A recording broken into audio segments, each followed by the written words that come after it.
Not cool.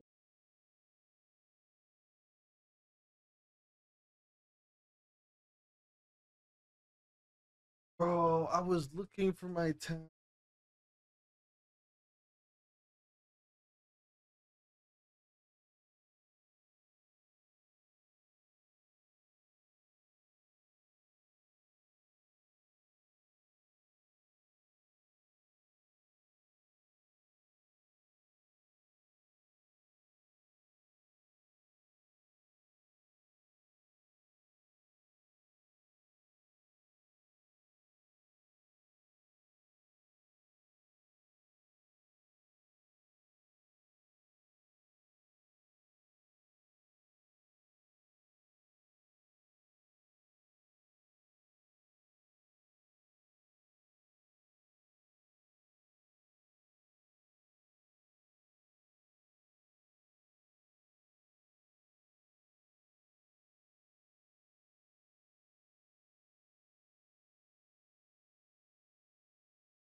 What better you doing for the homies?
No! My Colette!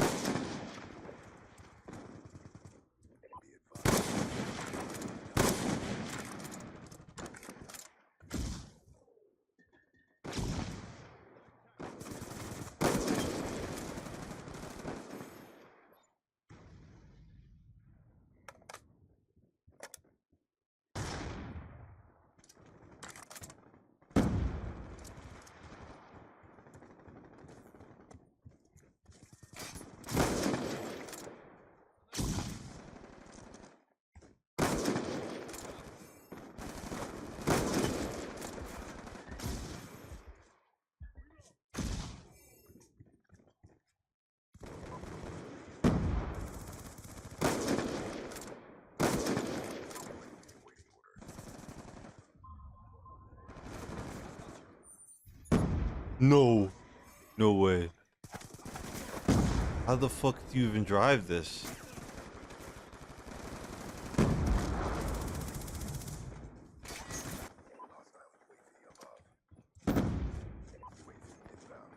I didn't know that's what I was calling in.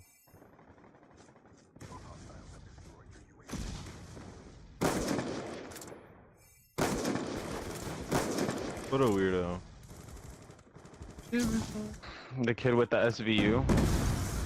Wait, you guys can hear me? Yes, Yes, the kid sir. with the SVU, bro. My fault, guys. I'm so Nah, you lost. straight. Like, You're I'm good, so guy. geeked, bro.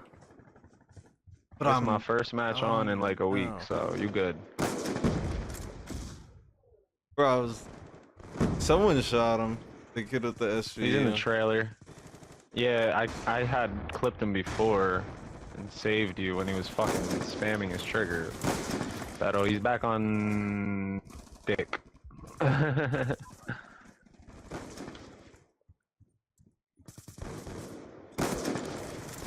Woo! One coming right This side, dude, backs. he's in, I don't even know where. I'll see where he ran. Oh, he ran to our spawn.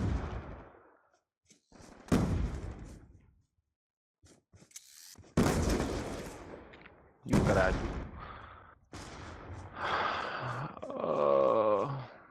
I'm warming up for a Fuck out my search, bro. face, I'm kid. about to be in that bitch trolling. Unless I'm losing, I might have to leave.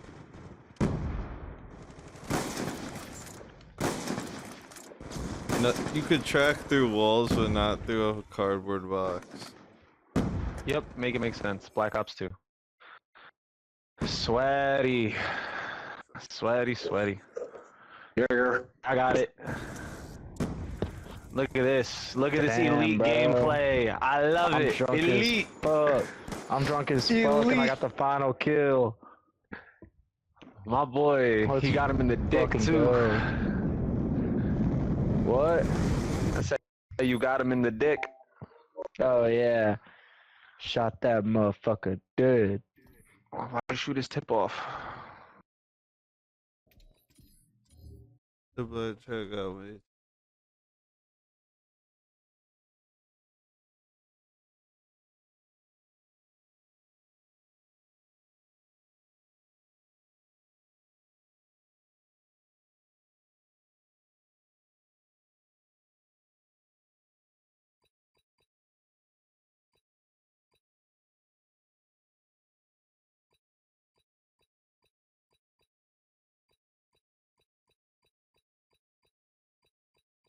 I might grab a nigga chain, bruh. Not this nigga though. Not Jesus, bro. Not Diamond. It said, "You must hate Earth. You touch my chain, you'll die."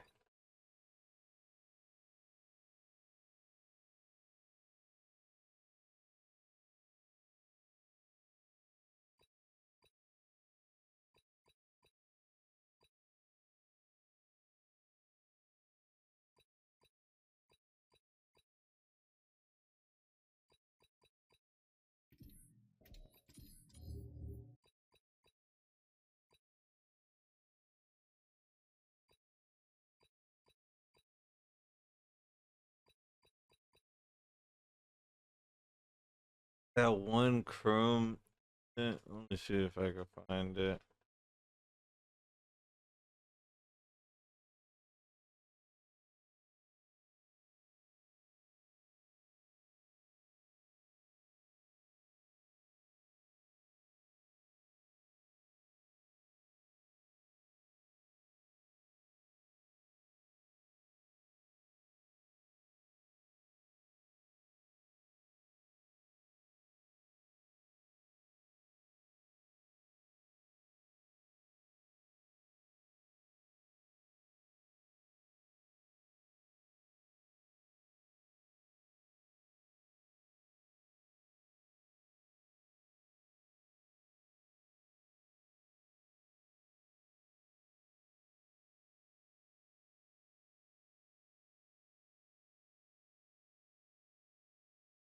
Oh yeah, I was on the wrong website. I was about to say like this gotta be fake, right? Like it didn't even look like Chrome prices. Let me see.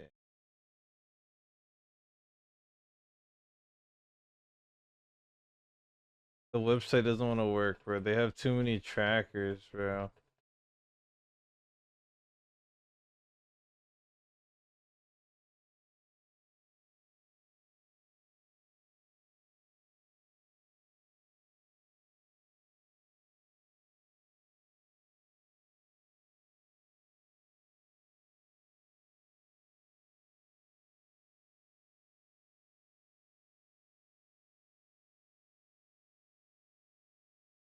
I'm playing. I'm only just on.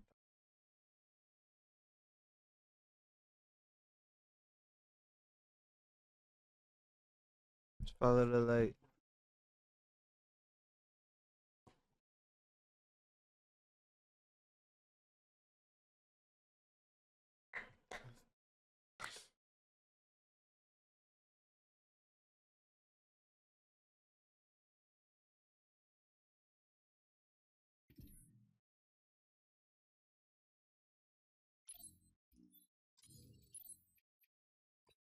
Yo, Ramiro, leave the fucking lobby.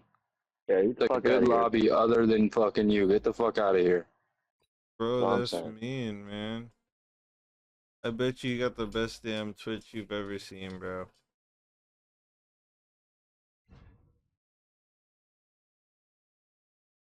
That nigga's a liar. This lobby good? Yeah, it was all snipers until fucking Ramiro came in here. Oh, get out of here, bro.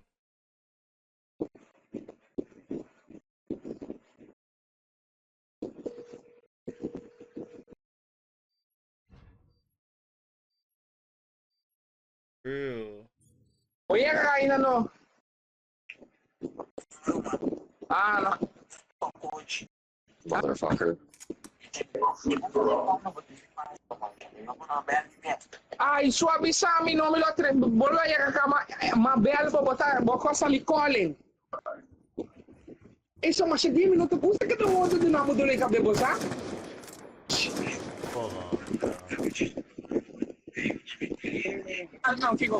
Vamos lá. Onde botar na bomba, ni? 23 ko ba?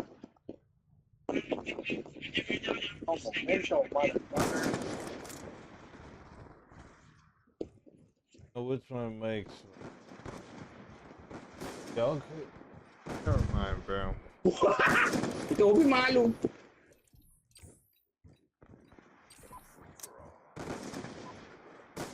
What? Magsabi mi vida, papo, desgraciado. Bro.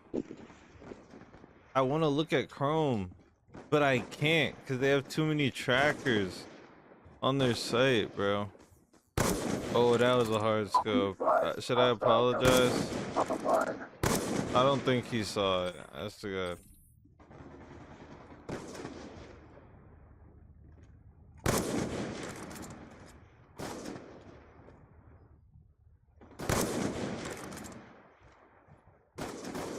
Oh my Dude, god. get out of here, man. How you doing? He's being racist. Wait, no, that nigga has a fucking Fucking Jordan. LMG.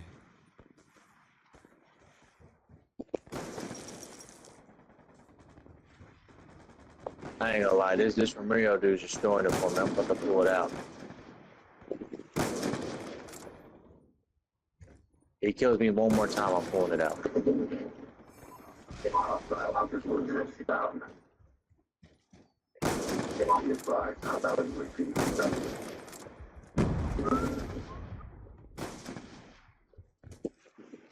Why does everyone hard scope the corner, bro?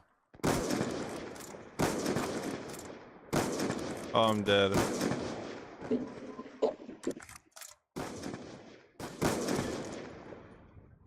That shit looked like a final kill cam, bro.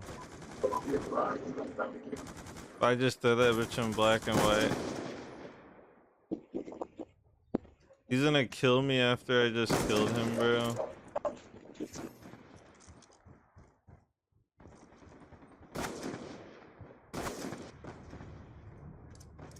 This better be trick shot last, bro.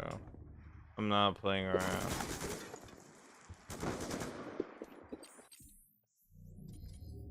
Playing around, bro.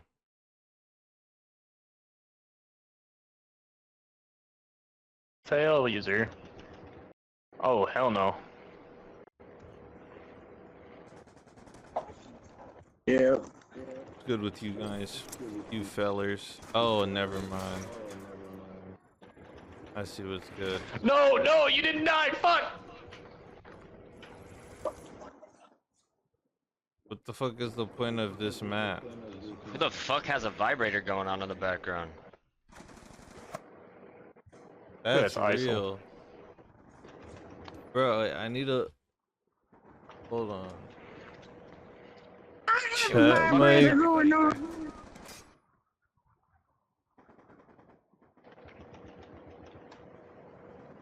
What is that spawn? Nigga, the Nigga, fuck? this fucking scorpion. Nigga the fuck. I haven't died. Damn, I in a missed minute. all those shots. I'm getting shot through the wall by this nigga with the LSAT. The fuck? I didn't get that kill? What?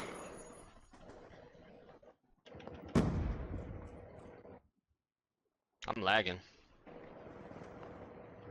Bro, I'm not trying to do I heard the this. scorpion. I heard it. I didn't see it.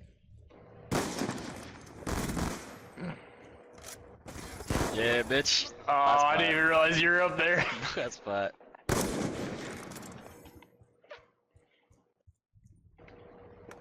Brother, man. I make a my lot of domain. shit. Oh, what the fuck? That man just No, leaned down with the West Chopper LSAT? just came in here while I was turning around. Oh yeah, he's fucking shit up with that LSAT too. He's in first. Is he the one in first? With 18 kills. Yo! Yo! What are these knives? Watch that shit, bro. Where were my knives going? What the fuck? I should, bro. Ha, bitch.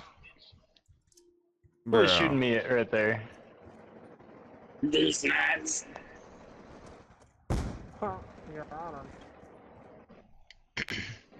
Oh, hell no, mate. What the fuck? Fucking bitch. Outdoor, I want to be one of you. Actually, I would take that back down. Like, Bro. Look at the Chrome page.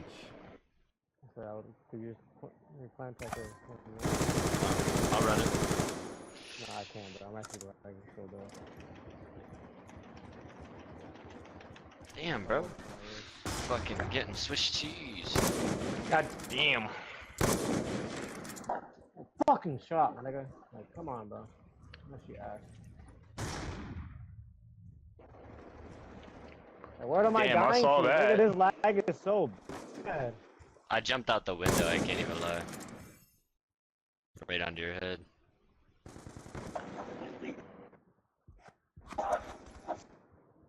This MCAR's not that bad, I can't lie. I'm about to say, I literally just saw you. Where the fuck did you go? There you are. Cause his lag is fucking pathetic, bro. You guys are watching the UFC fight, bro. What UFC fight? Oh, someone That put was this nigga's insane. helmet on. I just sold my own shit. Oh, this lag is fucking. Like, Wow, that dreadful, flinch is bro. insane. That flinch is insane. Holy shit! I shot a rainbow over your head. Oh my god, dude. Do you just like shit yourself? Waiting for someone to say Cronus again. No one's gonna say that to you, buddy. It's not. There's a fire cap on the fucking. No one's saying that to you, buddy. Just Someone did gonna say that let you actually, know. so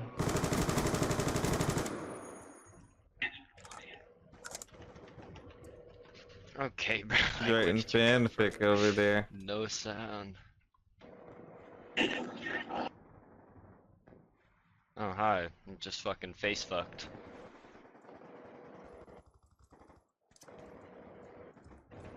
Okay.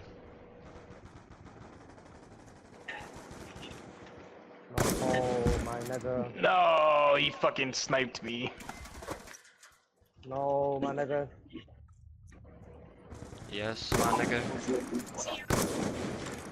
No, nigga, no. Lagging too, this fucking trash ass nigga. No.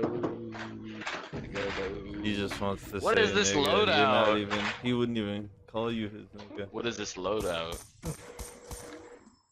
Off day is chill though. In the big 26. I'm waiting for it, bro. The game can't end, bro.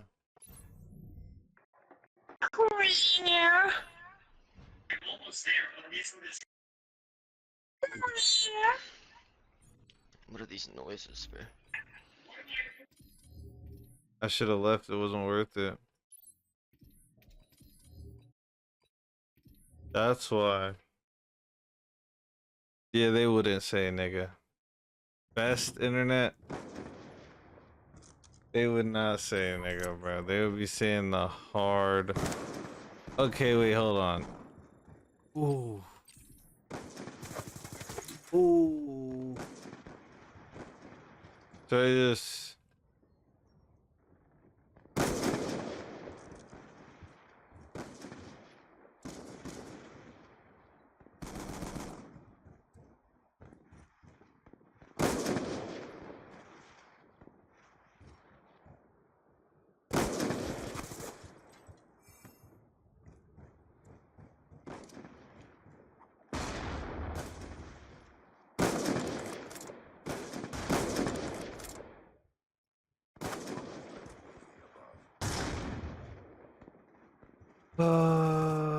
Oh, please, trick shotting. We can get them to leave.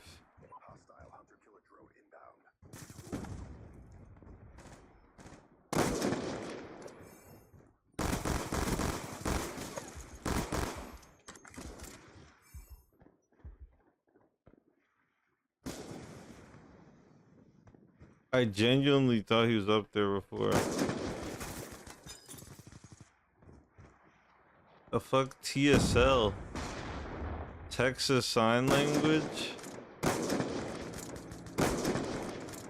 Oh, what?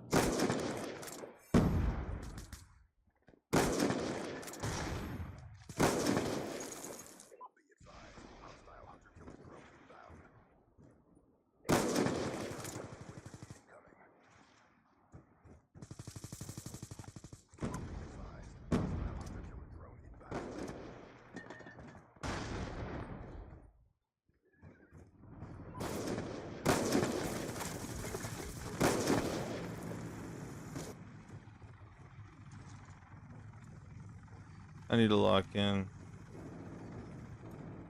I might need to switch accounts. The fuck? I guess. I didn't feel like getting called the hard R today. I didn't want to play S&D, bro.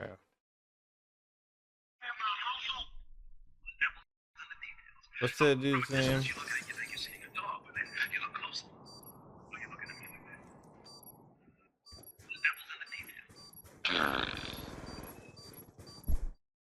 It don't matter. He was about to get got anyway. They're fucking laying down.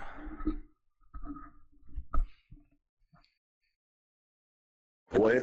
Don't ever fucking forget it. I actually had gotten a hit mark when I was spinning in a circle. What the fuck? Let's go. Damn. I found him.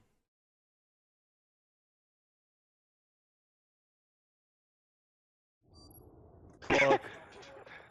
Am Hey, I man. wrong? That motherfucker. Bro, I've I was played kind of her. a C4 there too, but I was Oh, like, bro, It was a can we clutch 1v5. up, bro? I don't want. I just joined late, go. bro, and I've played her, Yeah. bro. We can't lose. We can't lose. We can't lose.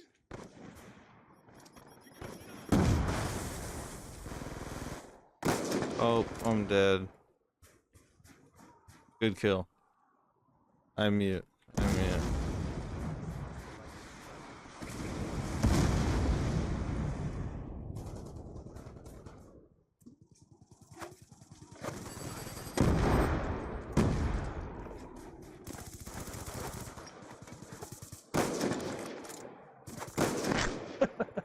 I'm about to say everyone's Fleming's not dying. I was playing. getting scared. Fleming's not playing. Fleming's my goat for a reason. I don't want to play with you guys no more. I'm done. Dog, do we even need Fleming at this point? You know what I'm saying? Waffles has really stepped into his role. I don't know if I have. Are we talking about Shiny right now? I'm in the bathroom. what? Let's go A. Rush A, rush A, rush A. Alright, I'm in. Dude, once a game, Dex just like goes fucking Goes crazy off. mode. Bro, BO2 after the woke movement hit different. Nah. It don't. We're the squeakers, though.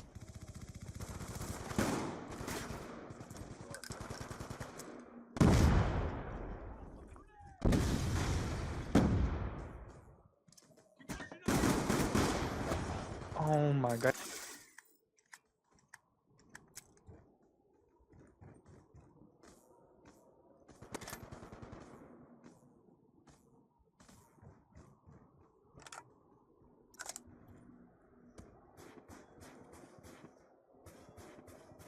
Like laying down across an ADS and huh? I wasn't even ADSing when I killed you. I killed you with the I'm gonna fucking say it, halo. bro. Damn, bro, you got a clutch. You're good. But Oh my god, ADSing we out have a a door. fucking good goy on Are our they team. six Yeah. stack? Yeah. This fucking faggot, bro. Are they six Oh, what a stack? good goy. Fleming, your new name. Advanced Warfare. Are we a six stack as we've had 4 No, people leave no, and 3 new people no. join? They. Them. I guess the Yeah, education yeah. Unless is too that's well your in that area, pronouns, huh? bro. My bad, man. But fuck, dude. What? I think they're a 5 stack. No, I think they're all 6. Well, Shiny.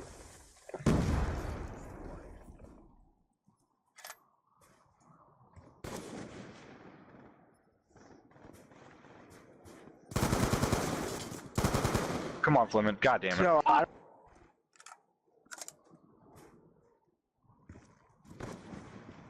We gotta fucking hit that.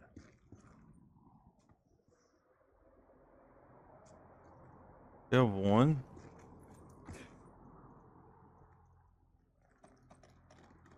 Fuck, which way do I hide from?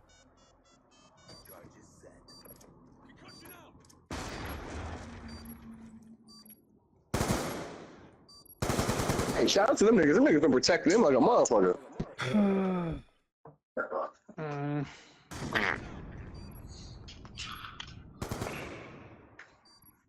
Can't wait to get this. No wonder his emblem is fucking evil Morty. Okay, Evil What's Morty that goes supposed kind of to hard. mean? Evan, what are you doing? what do you mean, dude? I just got back. Jesus Christ. I was fucking pissing out my ass because of Iron Thunder, dude. Fuck does that mean?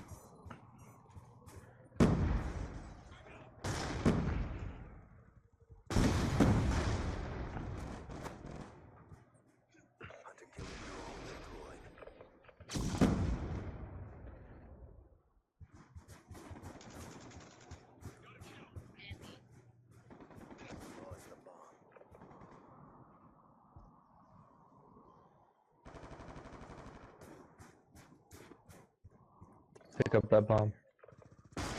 Plants. Yep, I am. Watch down below. Watch behind.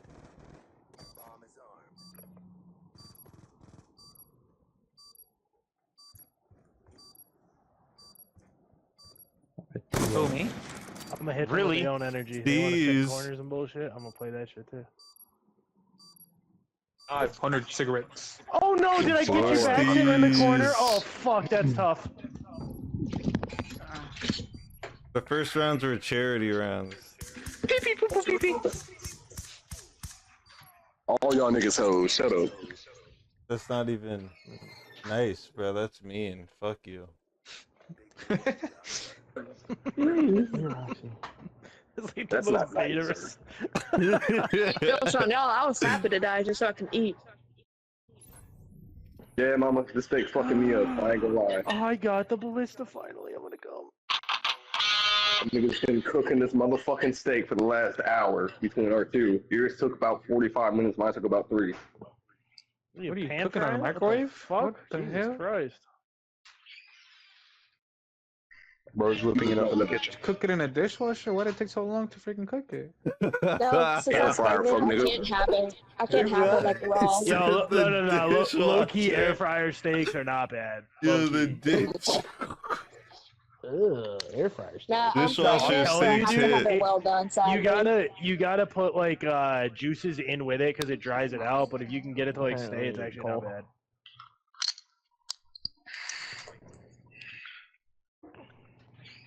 Just put it in a pan. Season it with a little bit of cum and it's good too. You know, Oh, yeah. Just put it in a fucking Amazing. pan. Gives it a little saltiness, you know. protein maxing, dude. It's bro maxing.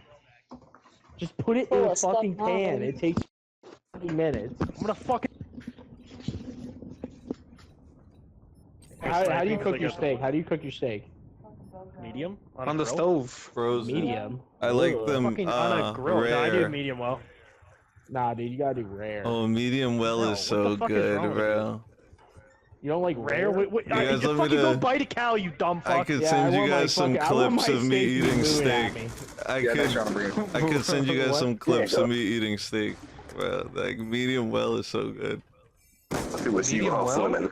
Bro, that's way God. too cooked. Bro, I have 3 kills, bro. Looking over there, bro. That was Medium well is medium. way too good. Wait, no, wait. This No, it's gotta motherfucker's be high as medium fuck rare. talking Bro, about his medium steak and rare. just shitting on people. Just fucking eat it Hey. rare like a man. He's over here like, I like my steak medium. Oh god, it's fucking clipping people. He did, yeah, for real. He got like 2 kills. Fuck yeah, dude, let's go. 3. Good shit, good it's shit. 3. It's 3. It's 3. No. Once you started talking, you got 2 kills anything back to above back. like medium rare is just like fucking like a boot. Gotta shoot through that. Oh, never mind. I'm running away from A. I don't feel comfortable. I'm munching yet. B. I'm munching B. Yep. I got a They're boost. scared. I think they're on A still though.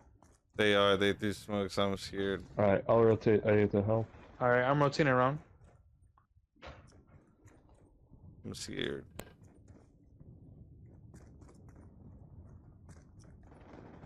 Oh god. They're I think I'm gonna have to take a pause. Damn.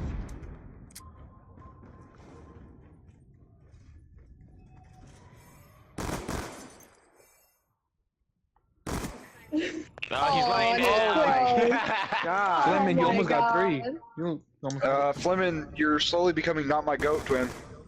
What about me? Fleming's playing like tarp right now. Me next. Me next. Niggas eating, bro. Fuck you. Is it a steak? Yep. No. What does an Alright, air next fryer round, I'm cook gonna a ask steak him- to? I don't know. You can set the degrees. Yeah, But, but it's well to like- get it in the inside Yeah. because it cooks it so fast. It's more well than not. Oh my god. dude, Yeah. you just did- Well, I've heard if you want like actually like legit like a really good air fried steak, you should do it frozen. Yes. Ooh, who just did that? That was good. Someone just concussioned the RCXD and it went flying, bro. That's tech right there. Hard scope. Hard scope, Bruh, bro. this map is garbage, dude. Oh my god, there's a nigga down there. I was hard scoping too, but Y'all fuck all it. can't push the Hard same scope. direction. Yeah, bro. You guys can't I push the same fucking hate direction. this map. No, this is a good map. It's a good map. I got my anal cavity searched on A. This map is garbage. This is Oh, the. shit. This is a good map. This is a good map. Headshot it with the double. It's only a good map because you're doing good. Stupid. Yo, Tarp, she sounds like she's come and eating this, dude. Good job. No, I'm fucking full, dude. The baby kicked the shit out of me when I was saying that. Well, just think, in 10 years, you get to kick it back. Whoa. Oh, I probably will, too. I mean, it would be. It would kind of fight back though. I mean, never mind. Dude, I can't wait to have kids, and it's like labor. I can't wait to just build my own If you labor can't force, wait, dude. It's just so do sick. it then. Ew, no, I don't want having a to. little boy. Ew, no. I don't want to fucking pay for kids, though. That's a yuck part. Oh God. Yeah, Yeah, this it's not fucking free stroller labor, that we're gonna it's be paid getting is labor. $500. No, it's like an investment. Yeah, dude, it's an investment that It's like I'm not worth. investing dude, into your fucking like It's an McLaren investment way that you need to keep alive for 18 years. Well, It's an investment that's just going to if wind up shit putting you in an old happens. folk home. See, Evan's dad, this is why I just need to buy the McLaren, because I can shut it off and it doesn't cause problems. As a kid, I can't shut it off. Yes, you can. No, you can't. Oh, nice as plan. they were Like you don't know how to planting, control your too. fucker. I remember when this seems map like came Slimmin', I was out, about bro. to kill you. You guys remember when this map came out? Best map ever. What? Yeah. The Taco Bell map? What are we saying? What? Yeah. Oh, Let's go B. fucking what's- They said that me. they hate this map, so I'm gonna just talk about how I loved when it came out on May 16th, Bro, 2013. Bro, they're like flanking and shit, bro.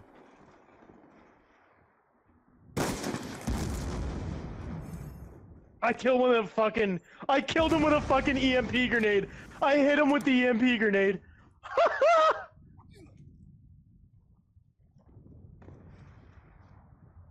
Got one. Just save your ass. Have you Good guys boy. heard of Owe? He died, Cobra. I just died. Oh my god, Jacob, I'm so sorry. Boys. Jacob, I'm No, so you sorry. I gave you Watch one this fucking kill. This is instruction. bad. This is bad. I Watch know, okay. One singular word. Don't fucking die. This is bad. You had to Ooh, jinx yeah. me. That's a good one. That's tough. That's tough. Yeah, this is the greatest map in this game, I think. Oh, my fucking back hurts. Tarp, you suck. Wake up, you horny bastard. I I didn't eat. Oh, Suck I them meant fat fuck. medium well with pink. Says the one with that's pink eating. still. That's what I meant. Oh my god, I love two in the pink, one in the snake. Okay, well, I mean, that's fine. But just, again, just rare. Even better, blue. No, you're fucking crazy. Oh, You're absolutely insane. Fight. Medium What is blue. that? Like, what the Even hell? better, I'm a Steak pregnant tartare. Even better, let me just bite the cow while it's in the fucking field still, you disgusting pig. Even better, steak tartare. He's like, I just want them to clean it for me. Crack That's why I a don't fucking own a raw egg farm. yolk Hey, in there. I like Mr. it Evans, blue. dad, why don't you Put a just little fucking lemon- cow tip lemon and fucking garlic. suck its dick? That's the same thing as fucking tartar. I would eat a whole cow raw. The whole thing. Fuck. Okay, go do it I then. don't We wanna don't fucking see think. you doing While that. it's alive. We don't see you doing that. You would be famous, right? Like, do it. Oh, my back is out. Fuck this man. Yo, Right, I better should do that. raw salmon. Ew, what ew? Aw, Oh, they couldn't hang. The raw salmon Didn't got him hang. out of here.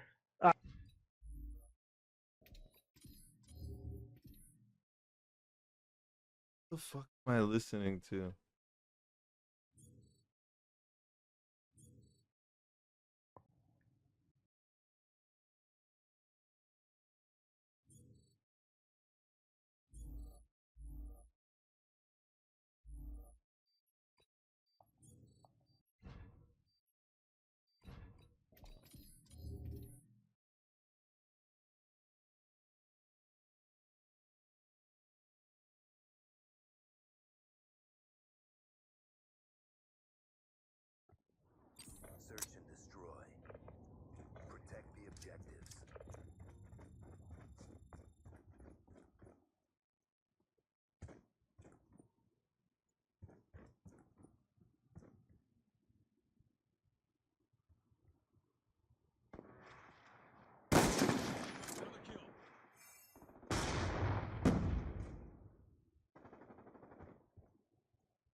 Don't worry.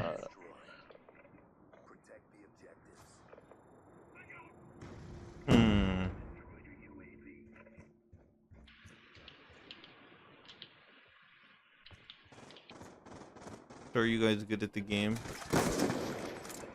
I don't know. You had me, bro? Oh.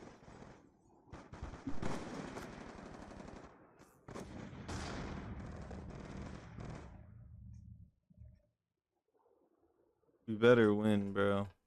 They said they were good.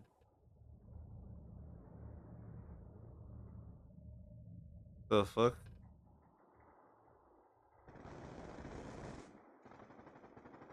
Alright, this dude's pretty cracked. But he hasn't got a kill. Oh wait, never mind. You guys are pretty good. Dude, I was forced to reset my stats because of the fucking cheaters. Damn, bro. If I catch C isn't sharp I was outside, bro. Bro, that was like 2 weeks ago, and I was already like I'm prestige gonna give 7. him a fat hug, bro, if I catch him outside. He actually hasn't got me in a minute, but the bot test, so annoying.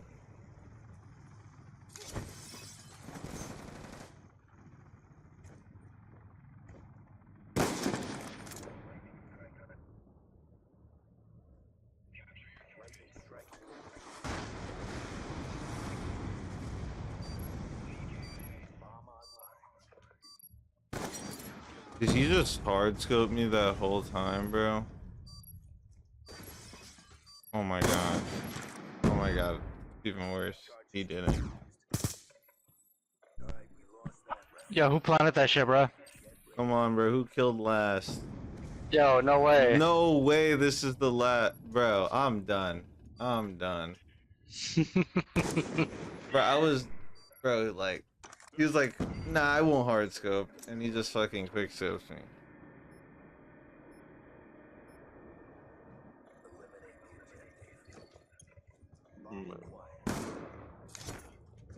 Man, what a hell, man. What a hell, boy. What a shot.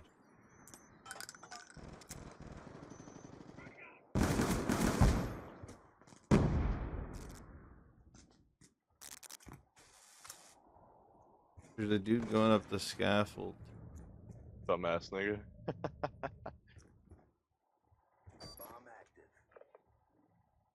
Fucking Christ, He bro. didn't Just stay like in the that. fucking game. Yeah, dude, There's this shit's one so annoying. more. Look, a loss for no reason. No. I mean, he was losing. I thought I was gonna do it.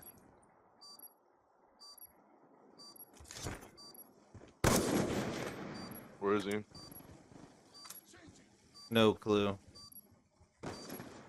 Oh, I have a clue.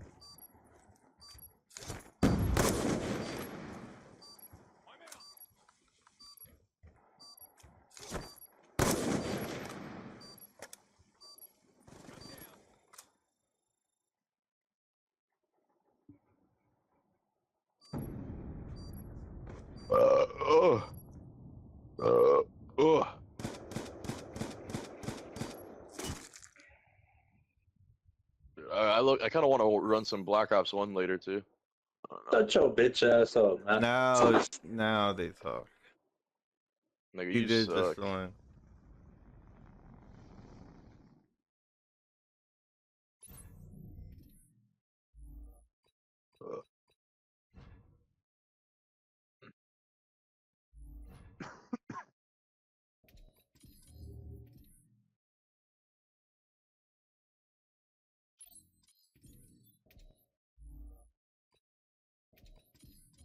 Bro, but I can't find us. Bro.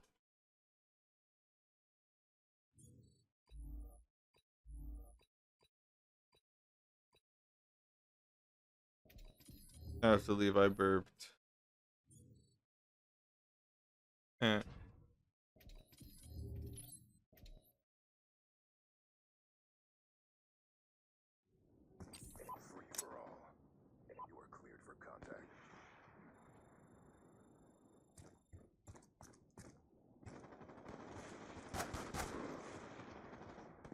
I just got baited. I was so excited.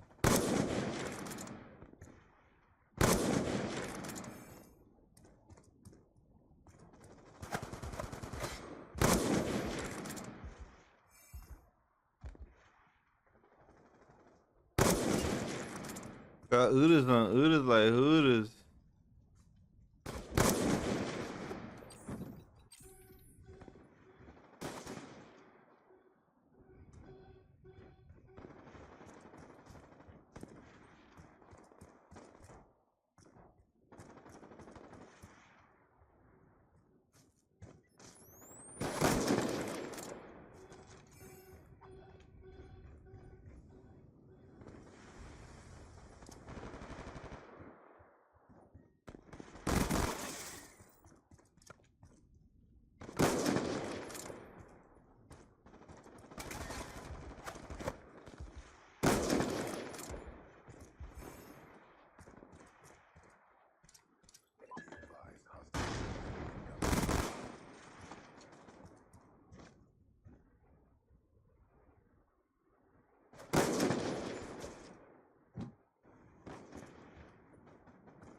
Beamed by sweat. He better be talking about like some Fortnite. I beamed him out the air.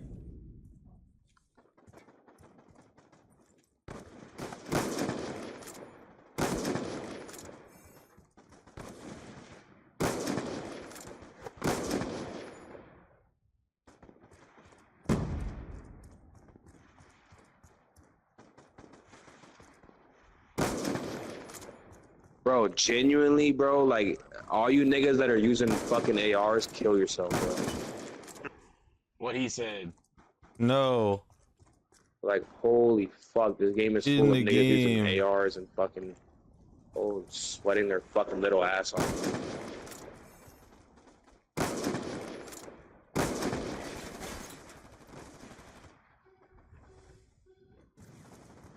Maybe we'll hit though.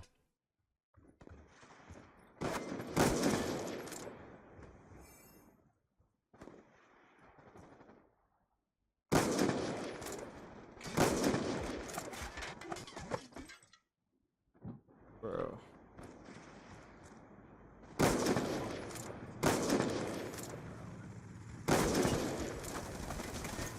Like, what am I supposed to do? Duck 556? Like,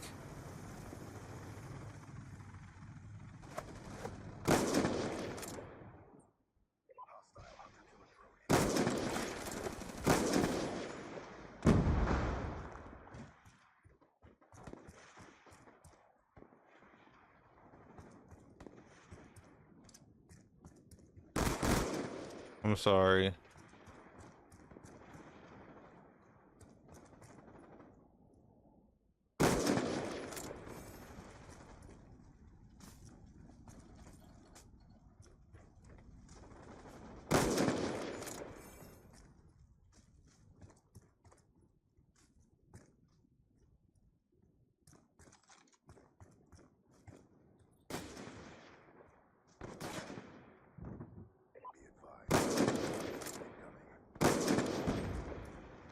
Nigga making micro corrections and shit, bro. Like, slow your sense, bro. Or put it up, do something.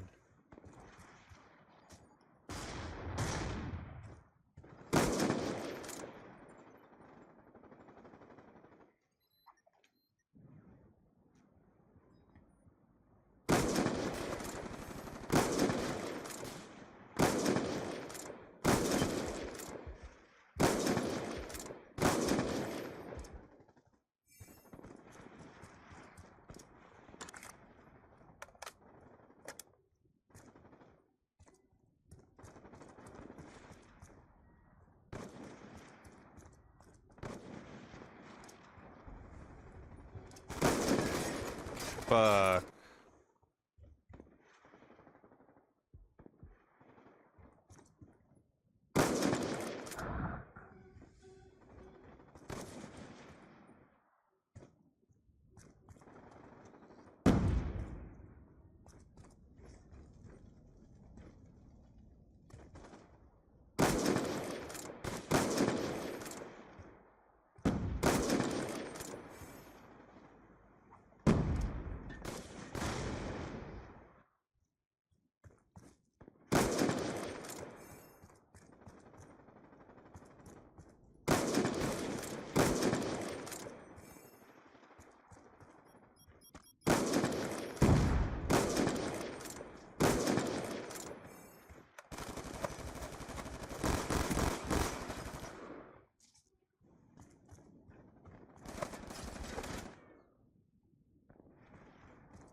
I got a fucking hit marker, dude. What is this goddamn game, man? FMJ and everything. Fuck this goddamn game.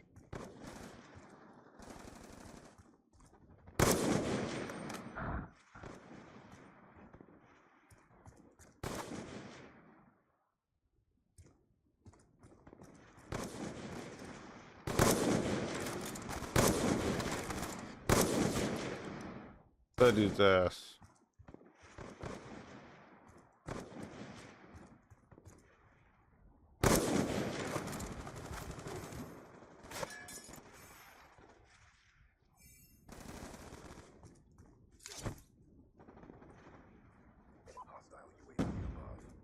That went into Narnia.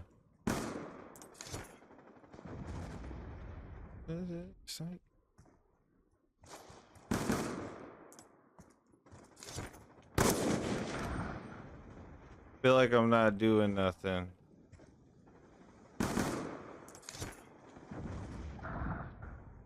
I tell Big Camper, you went on it.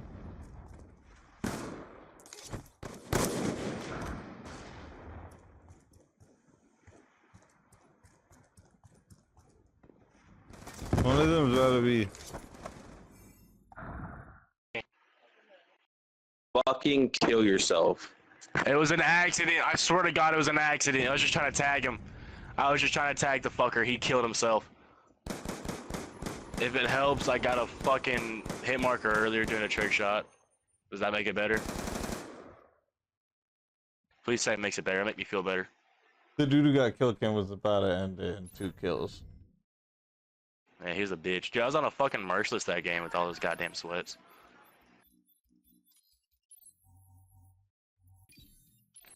Alright, y'all boys have fun. I'm gonna go get fucked up. We do not care.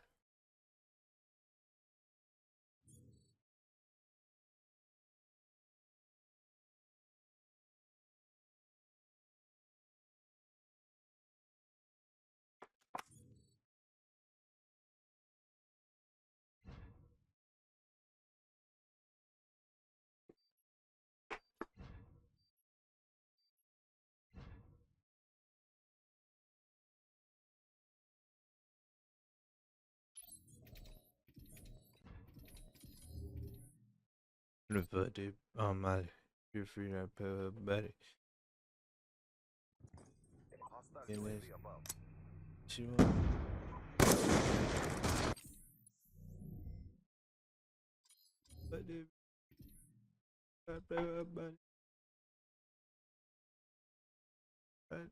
She wanna fuck alright.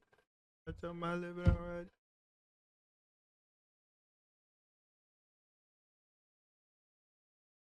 I just like eat my wife feels I'm so late.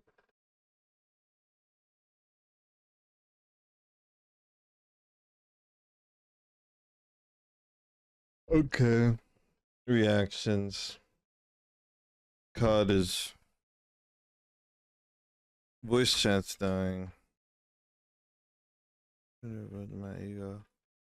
I'm gonna read it. Put it in chain that she's ready.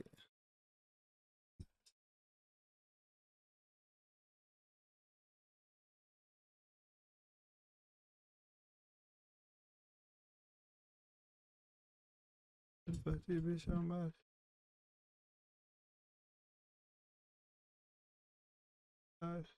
You wanna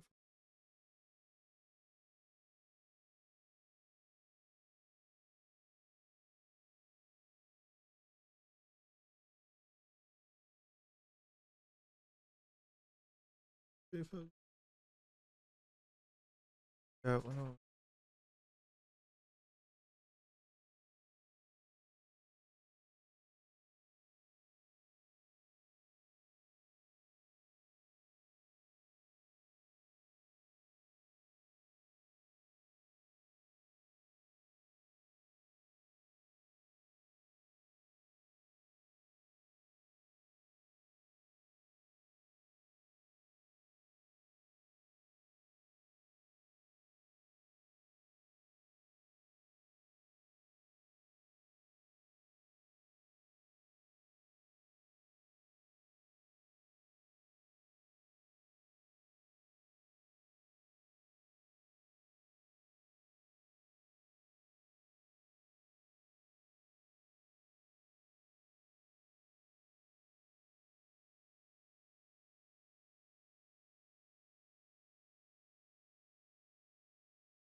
Me rolled up.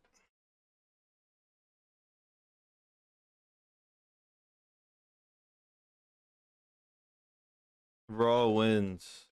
Raw wins. Uncle Haggy. You seem like a nice guy. Raw wins.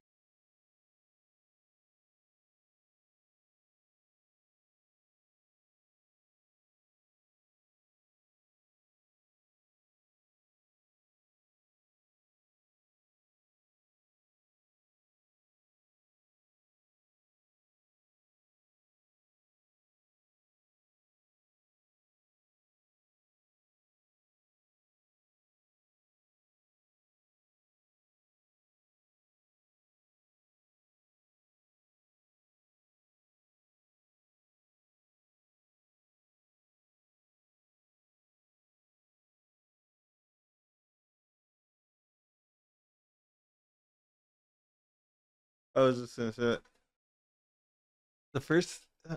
It's better rolling. It just tastes good, but it's ass. My dog be trying to eat those. Hold on.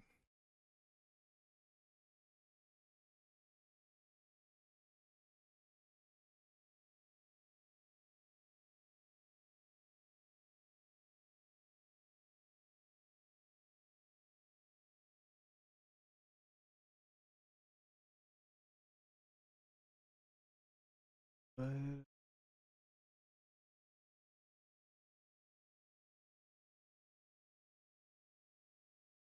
It won't let me.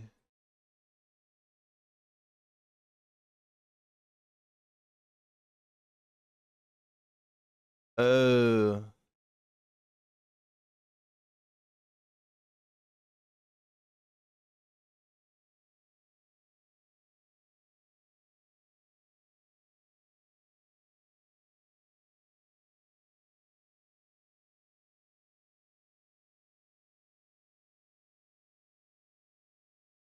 Sexy wood pulp papers. I mean, they could have some different fibers in there. I'm not completely HBI. There is very little useful information about their products on their website. The hemp papers are obviously made from hemp, but if you ask Google what the other papers are made from, a few websites state that they're made from a mixture of hemp and flax, otherwise known as linen. But as we learned from my last video on Rizzler, there seems to be a lot of confusion out there about what materials these companies use to make their rolling papers. On their Information Light website, they say the papers are made from, quote, an impeccable fusion of unbleached plant fibers. And on the front of the packaging, it says they are made from the purest natural fibers. Both statements are just marketing buzzwords that have been put together to make a sentence and aren't very helpful if you wanted to know more about the papers. What that probably means, though, like a lot of other Kingskins on the market today, is that they are just some regular, unsexy wood pulp papers. I mean, they could have some different fibers in there. I'm not completely discounting it, but when I watched the founder of the company, Josh Kelserman, on a podcast with Goblin, he talks about ordering the first bulk roll of paper, or what they call a bobbin, to make raw. In the interview, he only talks about how he wanted an unrefined finished product and he was having great difficulty in finding someone to make it for him. He didn't say anything about the materials, it was all about the process. And if he was finding it hard to get that first bulk order in just from how he wanted the paper to be manufactured, I very much doubt some company would make a proprietary blend of different fibers to make his paper. Maybe the materials have changed over the years, but I really doubt it. One reason why Raw might give out limited information about their papers is that in 2023, they had a legal dispute with Republic Brands, the owners of OCB, Tots, Zigzag, and many others. In this dispute, Raw got into a little bit of trouble about some of the claims they made about their company and their products. This led to a ruling from a US federal court that they couldn't make these claims anymore. Now, I don't want to get into the whole thing here because I think the topic deserves its own video. But one thing that is important to mention from that 2023 ruling is, while 4 of the packs I have state that they're made in Spain, only one says it was made in the Spanish city of Alcoy, the so-called birthplace of rolling papers. This was a point of contention in that legal dispute, as one of the complaints was that Raw doesn't actually make its papers in Alcoy at all. In fact, they were buying bulk paper that was made some 400 miles away in southern France, with only the final stages of production and packaging happening in a town near Alcoy, not the city itself. And I do remember a few years ago that both Raw and Elements packaging would state that they were made in Alcoy, with the tagline,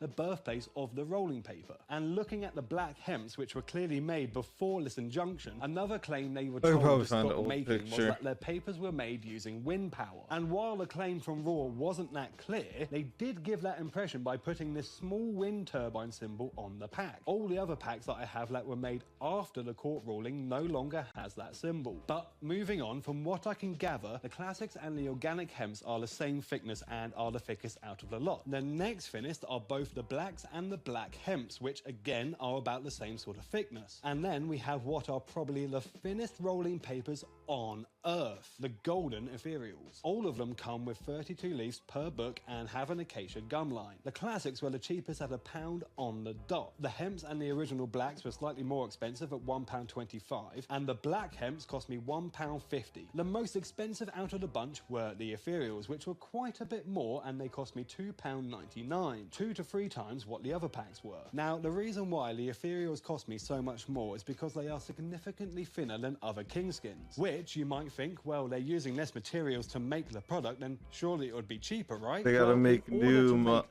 paper, the machines molds. That you use to roll they need it out new have molds to run and slower, shit. meaning they can't produce New as many in the same machines. time frame as a thicker paper, which therefore increases the cost. The classics, the organic hemps, and the classic blacks are available with or without roach card, or what Raw call connoisseur packs. The other two, the black hemps and the ethereals, seem to be only available on their own, though they do make an ethereal roach card card booklet, but you have to buy it separately. Now, I've covered a little bit of the history of Josh Kelserman in my Elements review video, though I didn't go into too much detail. And I got one thing slightly wrong in that video that I would like to correct here, but we'll get onto that soon. We start off in Queens, New York City, where Josh grew up. His father owned his own sweater making factory, which might explain Josh's knack for industrialism. His dad would do what Josh describes as magic tricks with rolling papers, where he would light one up in the air, and as it was thin enough and it burnt so quickly, it looked like it disappeared. This fascinated 5-year-old Josh, and when he grew up and got into smoking himself, he became obsessed with trying to get as many different rolling papers as possible, and he turned into a bit of a collector. He even made contacts in Europe to do pack swaps so he can get his hands on some more exotic skins. With his love for rolling papers and the knowledge that he gained, he opened up a head shop in Florida in the late 80s named Knuckleheads, which became a huge success. Though this came to an abrupt halt as he unwittingly sold a bong to a high-ranking customs official's daughter. She was an adult, but in the state of Florida, it was illegal to sell certain cannabis paraphernalia at the time, regardless of whether the buyer was of age or not. So unfortunately, this meant the store had to close down and most of the merchandise was seized, except for the rolling papers as they weren't covered by the law. So a little bit battered and bruised, Josh picked himself up,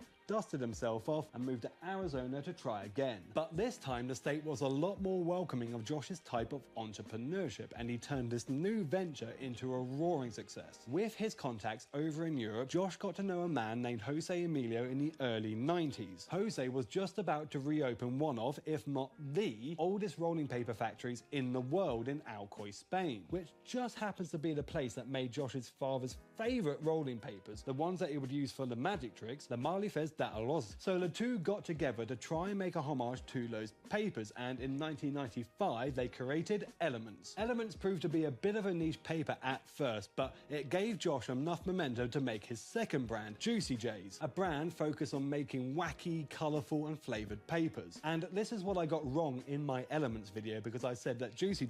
There was a moment in time where I was fucking with those, bruh. Like, you just had so much.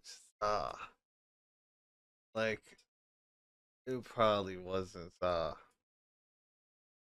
this was like hell, like 2020.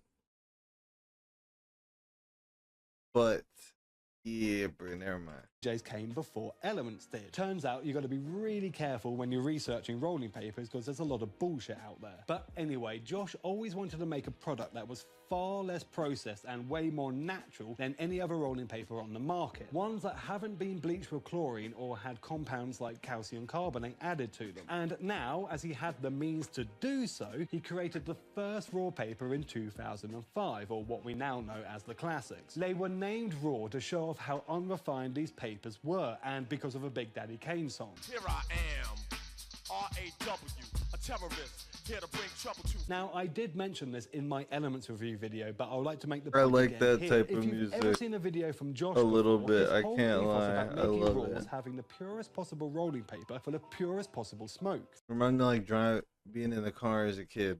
So I find it very confusing that Josh also owns the brand Juicy J's, as they are probably the complete opposite product from any of the raws. But at the end of the day, Josh's true skill is marketing. He's a natural salesman, as you can clearly see in his videos. He has built a business empire by making the same category of products that are aimed at different people that sit on the complete opposite ends of the spectrum. That way you make money from everybody, and Josh has clearly been successful in this approach. But the success nearly didn't happen for Josh, as at first the company remained under the radar and for the first couple of years was a very niche brand. It wasn't until the late 2000s that the brand really started to take off as it got big in the hip-hop world. That means I'm greater. Do me a favor. If you got weed, then put it in raw papers.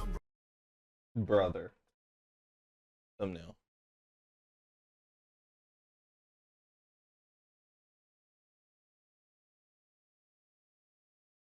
Wait, I don't need that. Oh.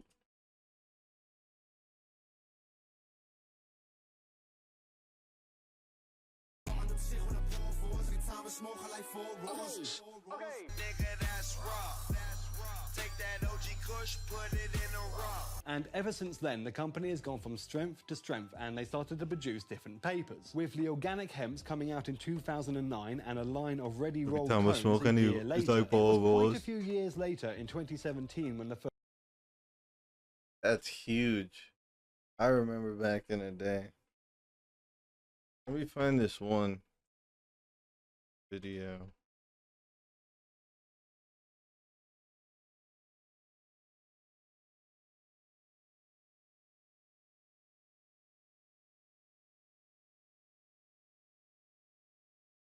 Pull up in that Lamborghini just so you could see me.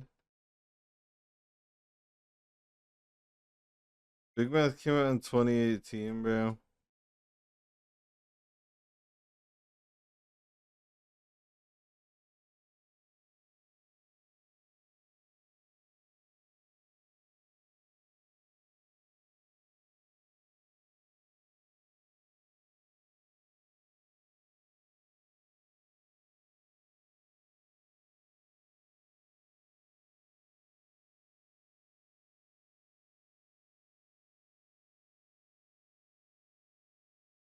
I'm trying to find 2020.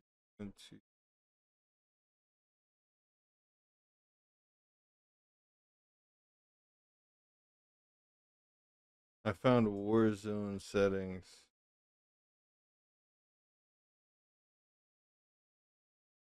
Okay, I might need to go to 2020.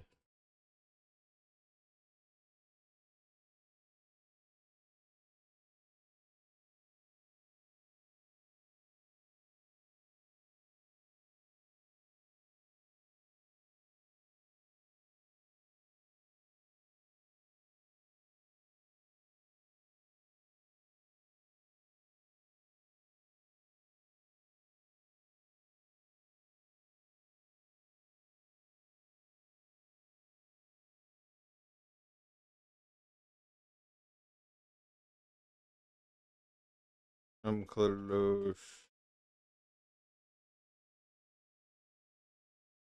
Oh no. I said gas on God. That shit better have been gas.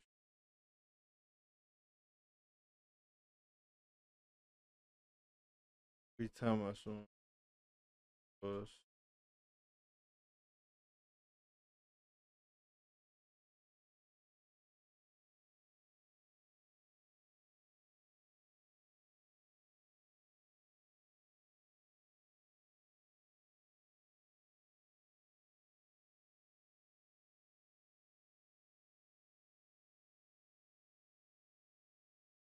I cannot find it.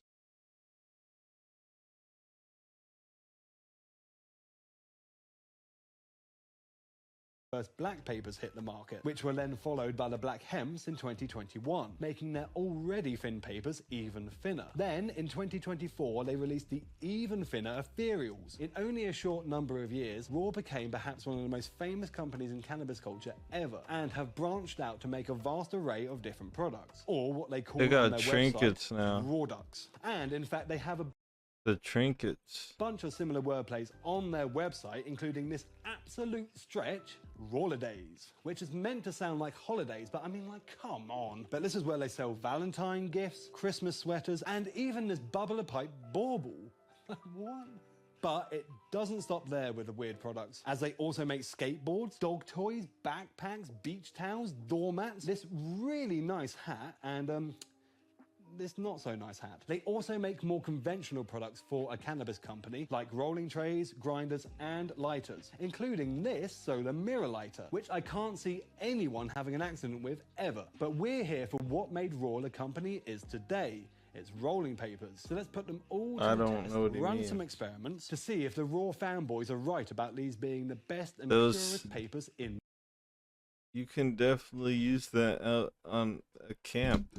the world. First off, let's have a look at the packaging, and I think they have just gone through a redesign, as I had to pick up another pack of the classics because I spilled a bunch of water on them in one of the tests. And this new pack has an old-timely border around it on the front, which I'm not a massive fan of. But apart from that, there is no differences between the new and old packaging, so I'll just focus on the older designs for now. And much like what I said about the elements, while there is a lot going on and the pack is quite crowded, I think they found the sweet spot between too much and too little, and it just works. It's a shame they have so much writing on the back, but as these packs are made for the European market, they need to cover a lot of different languages rather than making country-specific packs. One thing that does confuse me slightly, both of the hemp papers have grass printed on the bottom of the packaging. Surely hemp leaves would make a lot more sense, given that's what they're made from, not grass, but okay, whatever.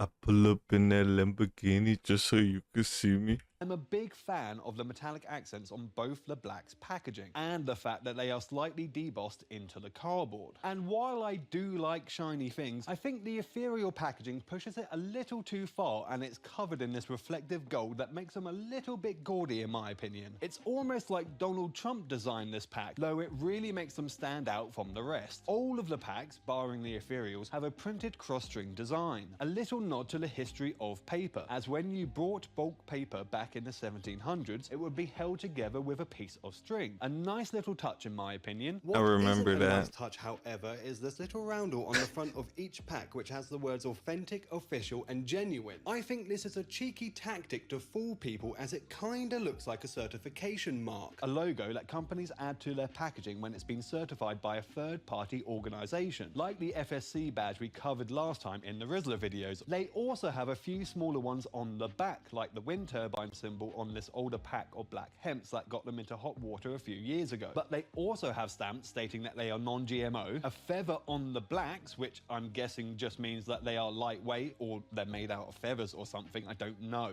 One that says NCB, which means that they are not bleached with chlorine. That's what I was thinking. This one... They didn't kill any chickens for this. Their watermark, and perhaps the most outrageous of them all, a V... Is that a leaf? No way, that's a leaf. With a leaf on it, which suspiciously kind of looks like the logo for the Vegan Society. I was talking about the leaves. That's not a feather. Perhaps the most outrageous of them all, a V with a leaf on it, which suspiciously kind of looks like the logo for the Vegan Society. And I've noticed over the last few years that more and more companies have started to add these look-alike symbols to their products. I don't think Raw started this trend, but I want to call them out on it anyway. It's just a sneaky move aimed at deceiving people rather than informing them. And while they are most likely not genetically modified, and I can tell you for a fact that they are vegan because, well, almost all paper is, but if you really wanted to show that off, then get it verified by that third party and put the legit kite mark on it. Don't rip it off. But how the packaging looks, or the bullshit marketing malarkey that they put on them, is the least important part of this review. The real question is, how do they perform? First up, the weigh-in. I will take all 32 papers out of each pack, remove any card or warning leaves, and put them on these milligram scales. Starting off with the classics, and they come in at a quite respectable 2.285 grams, which works out to be roughly 14.75 grams per square meter. Next up, we have the blacks, and they come in at just over 200 milligrams lighter than the classics at 1.974 grams, or a 12.75 GSM. And we haven't even got to the ethereals yet, and when we put them on the scales, they come in at a remarkable 1.605 grams, or a staggering 10.36 GSM. Now this blows. Well, this makes sense, but is it grams square meter? Grams per square meter? Shouldn't it have the same amount of papers though? Paper that I have looked at so far raw, clean out of the water and are a whopping 304 milligrams lighter than the previous lightest paper, the Element Phantoms, which is another one of Josh's inventions. The Phantoms were incredibly thin and quite hard to handle when I tested them in it just looks like a raw. My Elements review video. So I'm amazed that these ones are so much lighter, and I wonder how they're going to handle when we get round to rolling one up. Moving on to the hemps now, which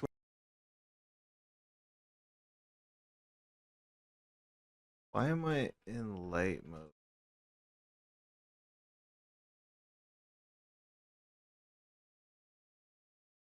ever so slightly lighter than the wood pulp classics at 2.221 grams, which works out to be 14.34 grams per square meter. And last up we have the black hemps, which were almost the exact same weight as their wood pulp black counterparts, coming in at 1.953 grams, or a 12.61 GSM. And now we move on to the caliper test, and we have both the classics and the normal hemps coming in at 1.3 millimeters. Both the wood pulp and the hemp blacks coming in at 1.1 millimeter, and the ethereals coming in at just under a millimeter at 0.9. Looking at this table of all the caliper measurements that I've got so far, the classics and the hemps match the element originals, while both blacks are thinner than any of the Rizzlers on the list, matching the element greens. But here's the interesting part: despite being over 300 milligrams lighter than the Phantoms, the ethereals measure exactly the same thickness in the calipers. I know the calipers only go down to 0.1 millimeter, but it just goes to show how the density of a paper is a factor when you're trying to achieve the thinnest and lightest possible kingskin. Next up, we're going to test the durability of them. I'm going to pull on each paper 12 times in total, 3 on each side and axis, to see if they rip. And we have the classics, the classic blacks, the organic hemps, and surprisingly the ethereals all passing with no rips or tears. The black hemps, however, didn't survive, and along with the Rizzler bamboos from my last video, they are the only papers to ever fail this test. Now we'll test the durability of the gum line. I'll stick one paper to another, wait 30 seconds for it to dry, and then pull on it 6 times to see if it holds. And again, we have the classics, the classic blacks, the original hemps, and the ethereals that all didn't rip, so that's all a pass from them. But the black hemps ripped again, and the gum line didn't stay stuck. Now, as this is a pack from before that 2023 court ruling, could it be that these black hemp papers have degraded over time? It's possible, but I really don't think that's it. We'll see if this actually matters when I get round to rolling one up. Next up, we're going to look at how transparent or not these papers are. Now, in my previous review videos, I tested this by holding a torch and my fingers underneath the leaf to see how much light passes through, but it wasn't very easy to compare this to the other papers. So moving forward, I'm going to do things a bit differently. I'm going to lay each paper across this old CD case that I found, as it has some great contrasting colors on it. And by keeping the camera settings and lighting completely identical for every shot, we can get a true side-by-side look at which paper is the most see-through. Both the hemp papers are the most opaque out of the lot, with the organic hemp blacks just beating out the standard hemps for transparency. Sitting in third place, we have the standard classics, but the battle for that #1 spot is neck and neck, with the ultra-thin ethereals maybe just edging out the classic blacks. But honestly, there is barely anything between them. All of the papers today feature the famous crisscross diamond watermark with vertical stop gaps, designed by Josh himself, and is one of the things that really makes Raw stand out from other brands. Unless you look at the Rizzler bamboos from my last video, which, shall we say, were inspired by this watermark. He originally designed it for his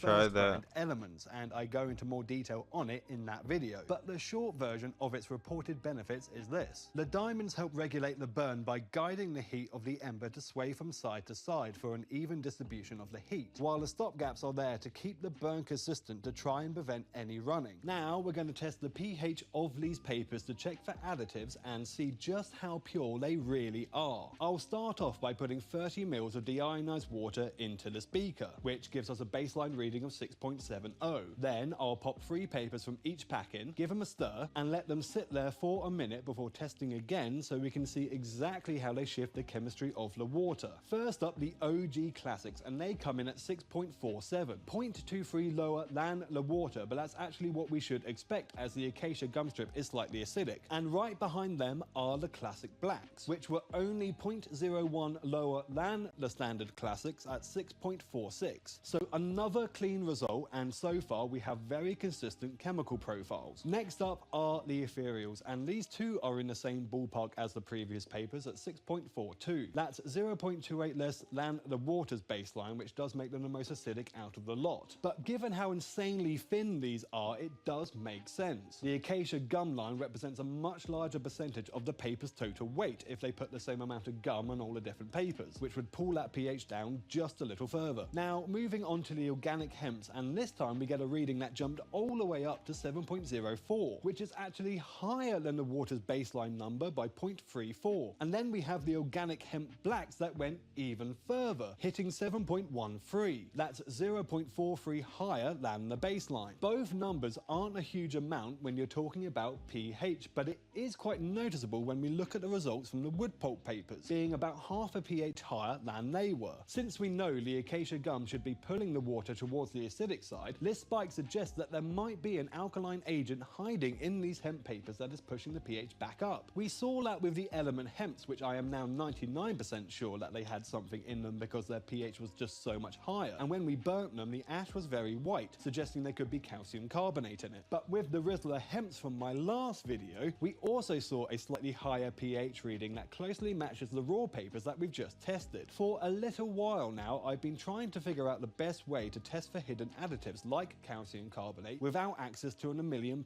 lab, and I think I've finally come up with a solution. This is a TDS meter, which stands for Total Dissolved Solids. Essentially, it measures the weight of the minerals that would be left behind if you were to boil off a full litre of that water. For example, when I test this tap water right here, we get a reading of 2H1. That means there is 281 milligrams of dissolved minerals in the water per litre. And when we test the deionized water, we can see that the reading is 0, which is exactly what you should expect from purified water. Now, while a TDS reader can't tell us exactly which minerals are leaching into the water, it is going to give us a clue to see if the paper has had a bunch of buffering agents added to them in the manufacturing process. I started by testing the standard classics as a baseline, as it had a good pH reading that suggested that they were free of additives. I followed the exact same procedure as the pH test with one small difference. I fished all the papers out of the beaker before taking the reading, as unlike a pH probe, a TDS meter can give you some odd readings if the paper fibers are physically touching the sensor. And when I put the meter into the classics water, we get a readout of 16, which isn't that surprising as the acacia gum has clearly leached into the water, giving us that tiny mineral bump. But then I tested the water from the standard organic hemps, and if they were packed full of fillers, you expect that number to be much higher. Instead, it only goes up by 1 milligram, landing at 17. And it just about proves that there are no hidden chemical additives or heavy chalk buffers that is causing that higher pH reading. The only logical explanation left is that the hemp fibers are naturally alkaline on their own. Now it's time for the burn test. I will stand a leaf upright in this tray, light it with a match and capture it on my phone in slow motion, which means I can count the frames to get a precise time for each one. We'll do 3 burns per pack and then we can get an average. In theory, the faster a paper burns on its own, the thinner and less dense it is, which should translate to a slower, cleaner smoke when it's actually rolled up. But as we saw with the Rizzlers in my last video, this isn't a foolproof experiment, as a lot of those came in with great open air burn times, but in practice they actually smoked down quite quickly. Kicking things off with the standard classics, and the 3 times were 11.70, 11.333 and 11.133 seconds, giving us a final average of 11.389 seconds. That's actually quite surprising, as it puts them right in the same ballpark as the Zigzag Silvers and the Rizzler Silvers. But I can tell you right now, these classics last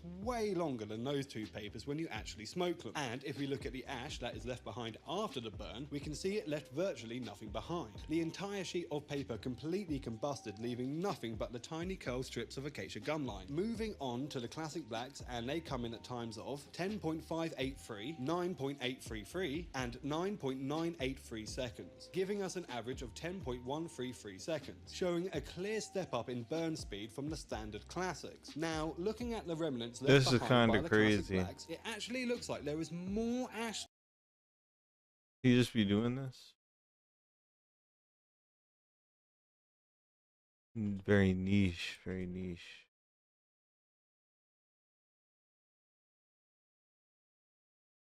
This time than there was with the standard classics, which makes no sense at all for a thinner paper. I know a tiny bit of the standard classics ash floated off onto the table during the test, but even that wouldn't make up the difference here. Maybe these just had a slightly heavier line of gum on them, but I don't know. The organic hemps are next, and they come in of times of 11.20, 10.65 and 10.767 seconds, averaging 10.872, which is a little unexpected given how closely matched they are to the classics in weight and thickness. Out of the entire raw lineup, Lee's Organic Hemps leave behind the largest amount of ash. But honestly, compared to some of the other paper brands that we tested on the channel so far, these still come up looking quite respectable. Next up are the Organic Hemp Blacks, which clock in at 10.483, 10.233 and 9.767, giving us an average of 10.161. That makes them almost indistinguishable from their wood pulp counterparts, and once again we see more ash left behind here compared to the wood pulp papers. However, there is a noticeable amount less ash left behind this time around when you compare them directly to the standard hemps. And finally we have the ethereals, which completely blow everything we just looked at out of the water, coming in of blistering times of 8.233, 8.433 and 8.767 seconds, a crazy average of 8.478 seconds. Nothing else in this raw lineup comes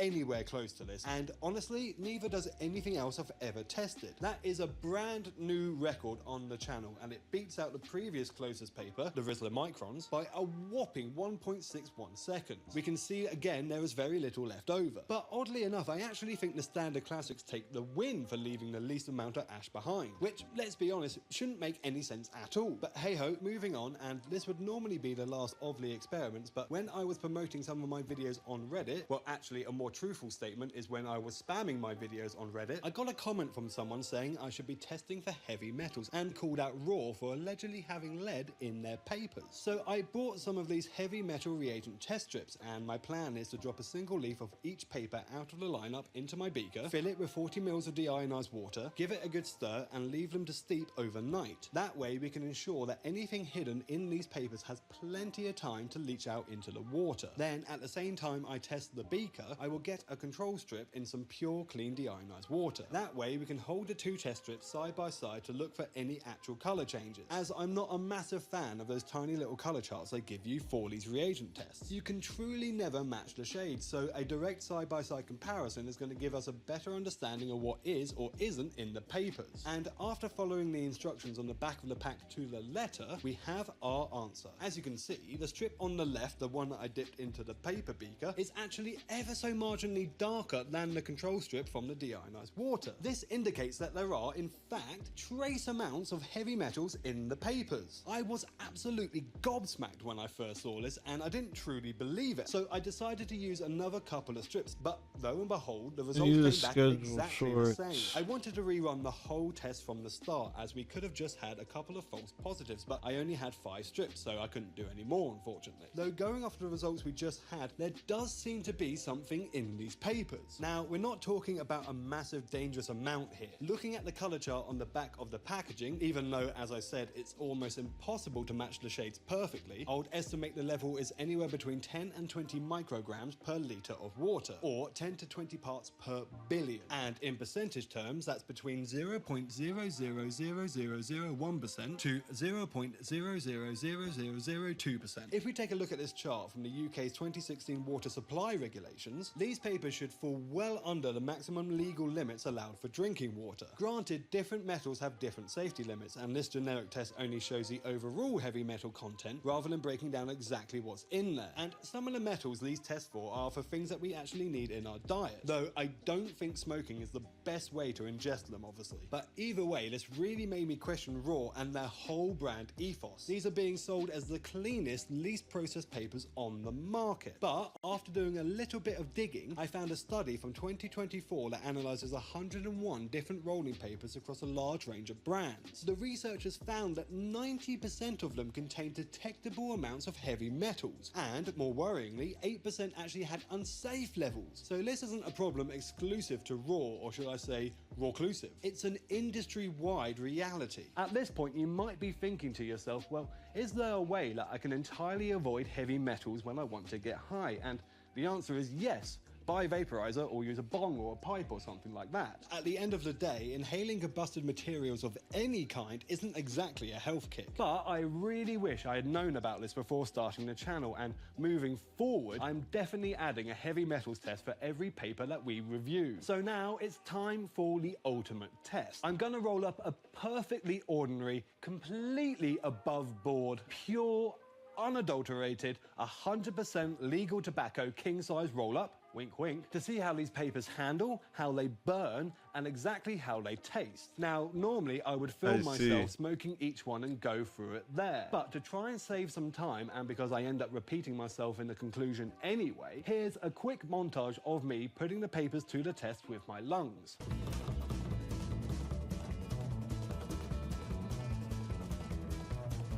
Right, back here in the studio, and I'll go through the pros and cons of each of the papers, but first, let's have a look at the brand as a whole. So first off for the pros, and no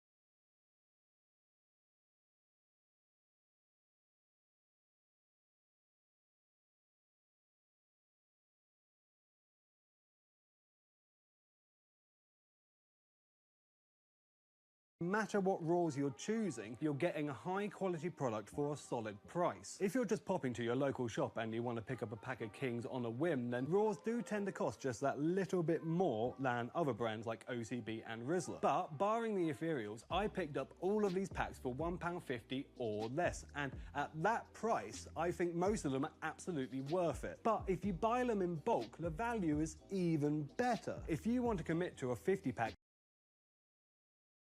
Yeah. Yo, I got 100 a long time ago, like negative 365 days. Never mind. When I turned 21.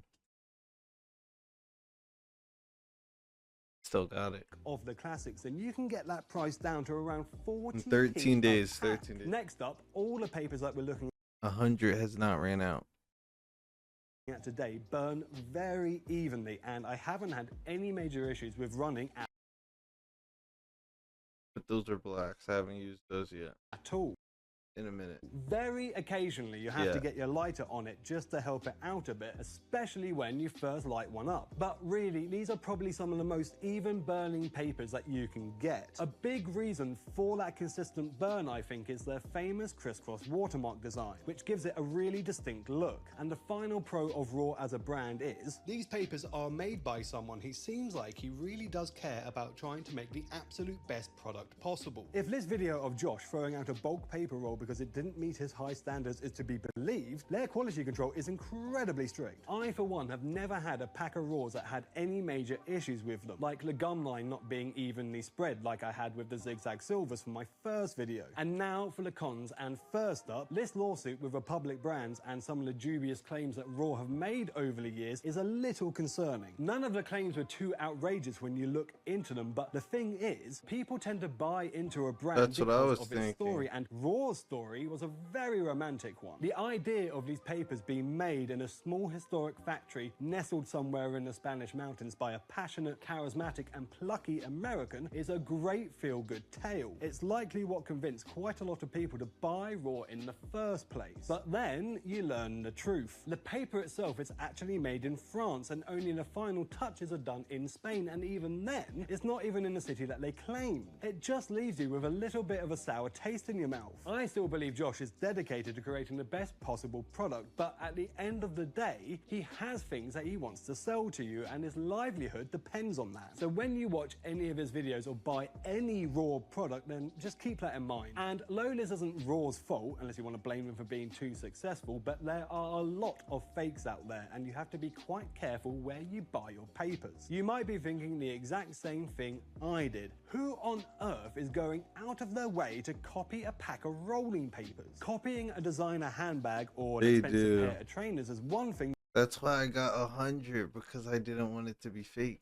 But rolling papers? It just beggars belief that this is someone's or multiple people's jobs to counterfeit a product that you can legitimately buy for about £1, and even cheaper in bulk. But I suppose if they're faking chicken eggs in China, then nothing is off limits. And finally, this whole heavy metal situation that we uncovered earlier is definitely something to think about. While we know this issue isn't exclusive to Raw, these just happen to be the very first papers where I became aware of the problem and actually tested for it. Now, as I've mentioned before, I'm really not a big fan of these reagent test kits. At the very best, they give you a sort of rough suggestion of what's going on, a sort of ballpark figure, if you will. And this kit in particular tests for things that we actually need in our diet, so are probably a little bit less concerning than, say, mercury or lead. So while they are useful to a degree for certain applications, they're mostly just a screening tool to tell you whether or not you need to run an actual lab. But now, let's move on to the pros and cons of each specific paper, starting off with the classics. First up for the pros, and even after all of these years, these classics are some of the slowest burning papers that you can get, and the flavour that you get from them is amazing. Yet, at the same time, these are the fastest burning and worst tasting papers out of today's lineup. But even though these are the thickest raws out there, you don't get any papery taste at all. And while their times in the burn test weren't great, and they aren't the most lightweight papers out there, for some reason, in practice, when you actually roll one up, they last way longer than any of those papers that beat them. Is that down to the watermark? Well, the Element Originals have the same one, and they are very similar to the classics in terms of weight and thickness, but they smoked quite quick. So maybe it's down to the fact that these are unbleached and somehow that affects the burn rate. Or maybe they do add other fibers like flax into the mix when they're making the paper. Apart from that,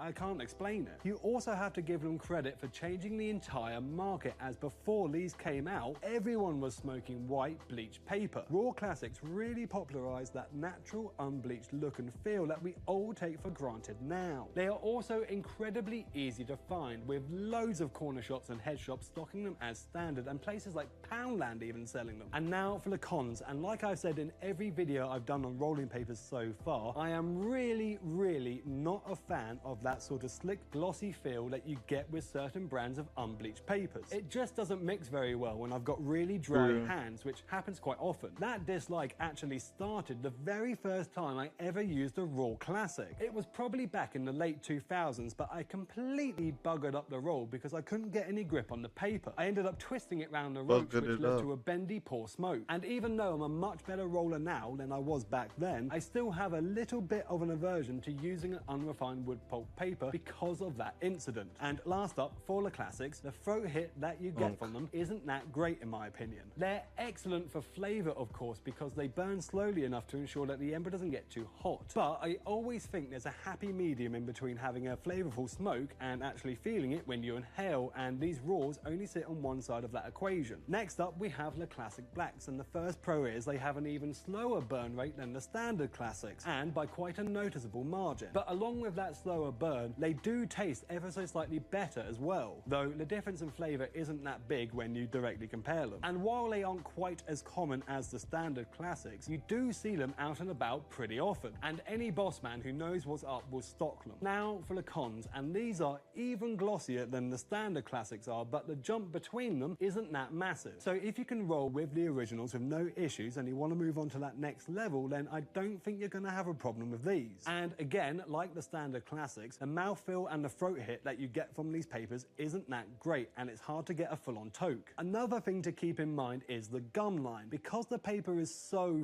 thin, it doesn't take a lot of moisture to over wet it. So if you're a bit of a heavy tongue licker, you can actually end up taking the gum line off. And because they burn so incredibly slow, if you stop hitting on it for even a minute, you'll find yourself constantly relighting it, which can get quite annoying if you wanted a continuous relaxing smoke. Now we move on to the pros of the ethereals, and unsurprisingly, these are the slowest burning papers out of the entire Raw lineup. However, the gap between these and the classic blacks isn't as great as the gap between the classic blacks and the original classics. And as for the taste of them, well, actually, I don't think these do have a better flavour than the classic blacks. It just matches that same high standard. And now for the cons, and if you think I had a problem handling the classics and their even thinner black counterparts, then these ethereals are on a completely different level, and they are insanely hard to roll up with. Not only are they slippery and glossy like the other two few papers, but these have no structural integrity whatsoever. I actually had it happen where I picked it up when rolling and it just flopped over and half the contents just went out on the table. And even after you roll one up successfully, it just feels really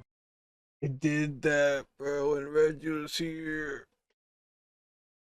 delicate. You constantly It was on the floor. feel like you have to be extra careful when handling it. Ironically, when we tested the strength of them earlier, they actually held up pretty well, unlike the black hemps and those puny Rizzler bamboos from my last video. But mentally, the floppiness is still there. Because of that, you have to make sure whatever you're packing inside has to be a tight, compact roll. If you roll one up slightly loose, then you're going to get that constant annoying feeling that it's about to bend or break on you at any moment, and it can affect the evenness of the burn. Secondly, they are quite pricey. They are twice the price of the classic blacks, and they are 3 times more expensive than the standard classics. And are they 2 or 3 times better than those papers are? Well, personally, I would say no. If you're looking for the absolute thinnest paper on the market, they are. then yeah, sure, these ethereals are They're good.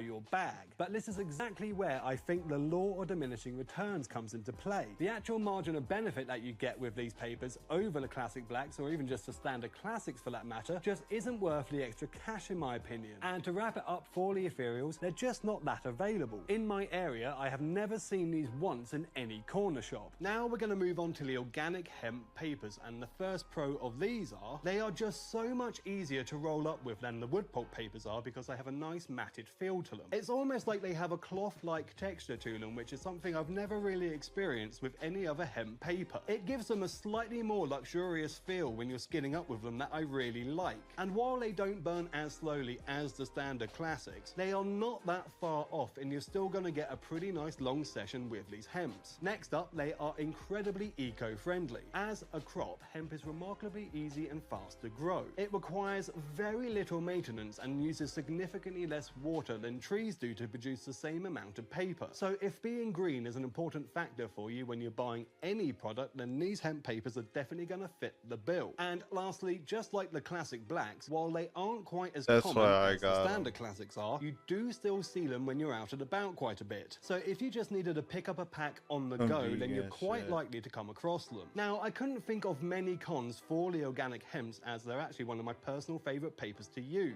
Because of that, this first downside might sound just a little odd, but every time I handle one of these papers, for some reason, they feel wet in my hands. It's like when you touch something that's really cold and your brain can't quite tell whether it's actually wet or just cold. To be honest, it's not a massive problem, but that part of the sensory feel to them isn't particularly nice, and I have never had that with any other paper. And last up for the organic hemps, while they do have a slow burn rate, they don't last quite as long as the classics. So if getting the absolute longest and slowest burn possible is your main goal, then I would choose one of the wood pulp papers instead. And now, last up, we have the organic hemp blacks. And the pros are, like the normal hemps, they are incredibly eco-friendly. Next up, while these are slightly harder to roll up with than the original hemps, and they are a bit less cloth-like because they are thinner, they are still way easier to wrap up with than any of the non-hemp papers in the raw lineup. And because they're thinner than the standard hemps, they do burn slower than they do. But with that being said, I still think even the OG classics are going to give you a longer lasting session than these black hemps. Out of the entire raw lineup, these alongside the organic hemps are actually some of my favourite papers of all time. But there are a few things that are wrong with them. First off, these are actually quite weak papers, and the gum line on them isn't nearly as strong as almost any other paper that I've ever tested. Out of 23 papers that I've put through the strength test so far, the black hemps are only one of 2 papers that completely failed the experiment. Though when I was actually rolling up with them, I had no issues whatsoever. And these black hemps also have that sort of wet and cold sensory feel to them that I didn't like. It's not a deal breaker, but it definitely adds to that fragile and delicate feeling when you're rolling up with them. And while these do have more structural integrity to them than the super thin ethereals, they still feel like they can flop at any moment. Now, I haven't had them personally collapse on me like with the ethereals, but that constant worry just makes the whole rolling experience just that little bit more stressful. And there we have it, ladies and gentlemen. That is a wrap on our deep dive into every raw paper on the shelves today. But I want to hear your take. Are you a die-hard raw fanboy, or do you think they're overrated? Has any of today's data changed your perspective on their papers at all? Whatever your thoughts and experiences are, let me know in the comments below. And if you found this video useful and you want to help the channel scale up, please leave a like and hit subscribe, as it will go a really long way to help an independent channel like this grow. I've been Uncle Haggy. Take it easy. You know, back in like 2017, I love this guy's game was vids. jumping on the battle royale bang bus, trying to capitalize on the Should I hop games back that on did Ark, bro? really well. But before long, flop after flop proved that those four Was were that about Fallout the ceiling of the 76? mode. They got their winner chicken dinner, their #1 victory royale. Yeah, Fortnite, we're about to get down. So a lot of studios started looking around for new modes and concepts that they could pivot onto instead. And the writing was on the wall. Extraction shooters. And we're on the cusp. Tarkov's been milking it since 2016, bro. DICE release Hazard Zone, a slightly more casual friendly take on the mode. Tarkov players are still asking people to hop on, bro. Like, they're still asking us to hop on. Should I hop on, bro? Under Like, the Battlefield 2042 umbrella, and it completely flopped. But never fear, Call of Duty releases just 1 year later with its new DMZ mode. Shit. Suddenly, things weren't looking too good for this budding new copy pasta. And in the next few years that followed, we saw studio after studio announce or get leaked their initial plans for their own extraction gamer mode that has now been shelved. Even the ones that did see huge success have mostly dropped off, only a handful still retaining similar numbers to before that surge. So looking back, I think it's safe to say that extraction shooters didn't end up changing the world in the way that we all expected, or at least not in the AAA space, you know? And I think that's because even as dumbed down and noob friendly you can possibly make an extraction shooter, there's just something inherently non-welcoming about them. Every time that I even so much as mention wanting to get into Tarkov, I'm told not to unless I have a Sherpa to guide me through it. I thought it didn't say don't unless I had a gun to my head. Someone would do that. They would. That's the problem with Tarkov. They would be like, play the game. You have to get a win right now. And you're done. You have to extract right now. Or else there will be timeout. Games have tutors now? What the fuck are we doing? And that's not to say that these games are bad, right? There's obviously a huge player base. But what I am saying is that they just aren't very casual friendly. And I, despite having a YouTube channel where I play and talk about game, am about as casual as they come, okay? I played the new Halo remake and actually liked it. And I'm the exact kind of guy who's never been able to get into these games. But at the same time, I don't know that I've ever actually given them a real shot. And oh look, that game that I play is trying it again in a few months. So for this video, I wanted to investigate what it's like for a new player in a handful of the more successful extraction shooters and give them a real shot. Try my damnedest to get into a genre that If COD does this right, they can bring back extraction shooters and we might get another good game from someone else, not COD. honestly, I didn't expect to actually like. Well, and y'all suggested a bunch of games that I should try out, but unfortunately, I am only Hey, you see that? and I had to cap it at 5, because otherwise, this video would see take that? months to make, and everyone would be like, whoa, where the fuck did he go? And the answer would be, Ooh, I'm no stuck in ads, Tarkov. buddy. I'm stuck finding wires.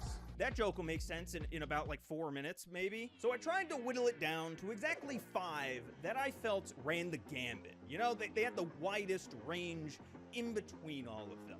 Starting with Ark Raiders. Released just last year in 2020. Why isn't this the sponsor?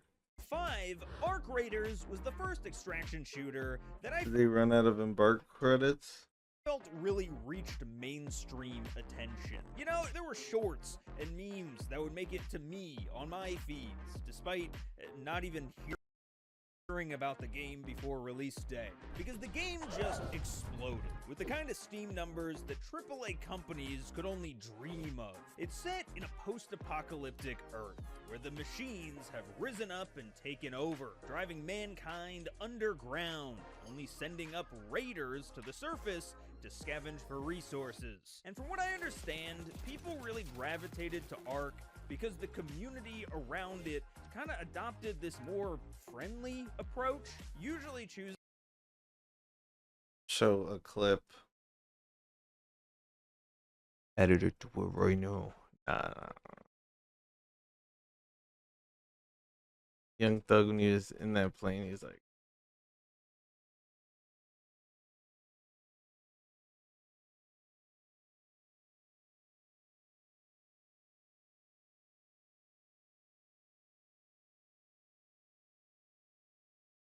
we just find one.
Show me your hair, bro.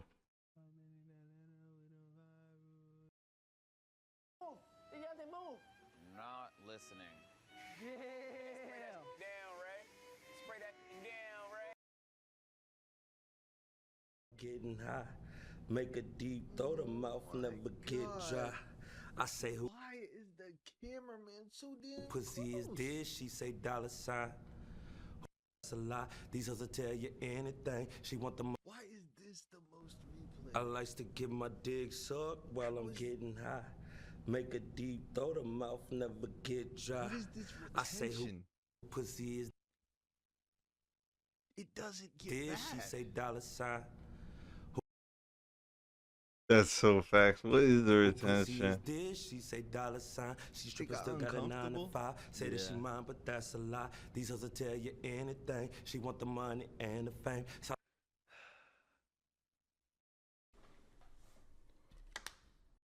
Nah, I was just trying to keep you some company since y'all lost, bro. I ain't gonna lie.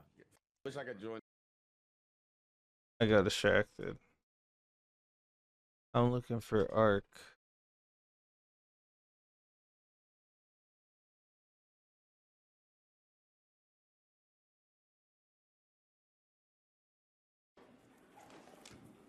Oh my fucking god. Hold on, I'm max winning. Oh, is this that one stream? My fucking Bro. fuck. He's so for real, bro. He was still at Hold that up, jump. I'm low key killing people. Off of my gameplay. Yeah, bro, we were so friendly on Ark. We were so. Look how done I was. Look, just This ride was each like other's car. gambling. You ride each other's It was car. like gambling, bro. No, stay away from me. But don't die to arcs. But I'm about to just. Where the fuck are the security breaches? If there's some bullshit in there, I'm resetting my skill tree again. I'm so dead. I should have dove right there. Oh my god. Why'd you go up? He's fucking cooked. Is one of them dead? I forgot I had heals.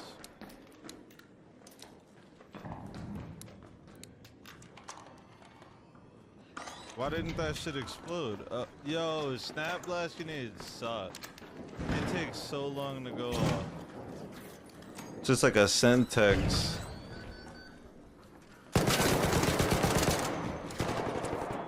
That nigga did. Hit him with the grenade. I hit him with the. Well, not. Didn't he already die? Let's see, who's alive? Oh, one picked up, one picked up. I know, he hit me with the Oh, he's fucking... down, he's down, he's down, he's down. Is he actually? Just don't let him open doors. Hit him with the pickaxe. I hit him with the Hey, pickaxe. dude, you don't have to kill us. Look. They all died. Revive me, Wait, bro. wait, before we kill him, this look, is I was you. the nicest one. Look, revive me, Ah, okay, yeah, bitch. You like man.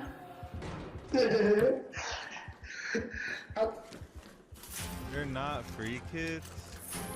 Bobcat. We gotta go. Bobcat, damn. We gotta go. Are you serious? Damn.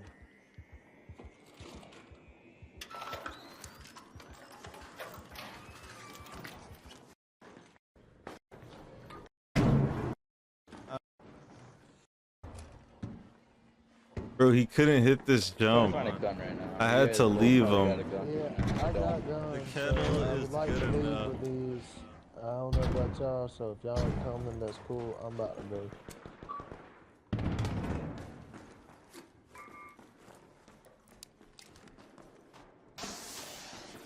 Alright, I'm good.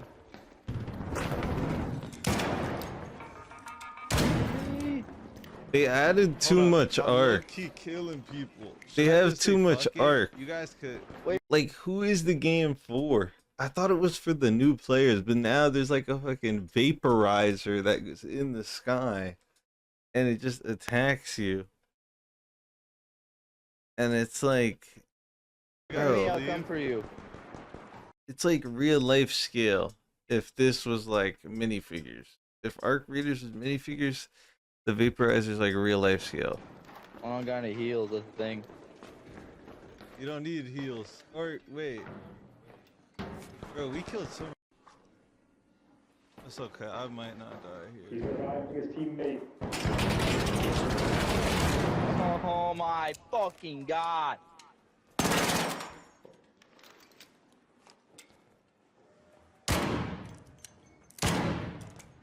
How do you make that fucking jump, dude? I don't get it. They patched it 100%. I'm going around. I'm not. That's fucking just doing not it. how that works. I just killed 9 people. I hit that jump the other day. You could still do Next that. time, I need help. I'm about to surrender, dude. I'm done trying. I'm really You're getting dead? pissed off. No, I'm like I can't get around this. You're giving up alive? Like, this is really irritating me. I don't know how to get this fucking. He jump. should have started streaming. Oh my. Watching fucking him God. would be funny. Hold on, I'm max winning. Scuba, can you get to me? No, I really Bro, can't. that's I'm not stuck. the only way here, bro. You have a map, bro. I don't know how to get around here. You have a map, bro. Like,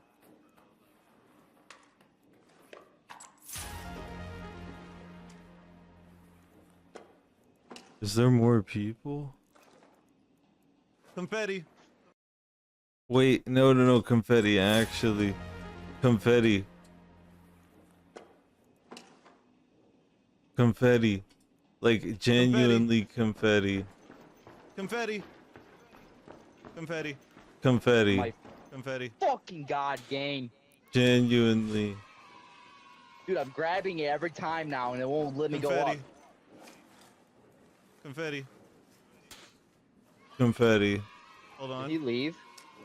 Yes. Nah, I extracted.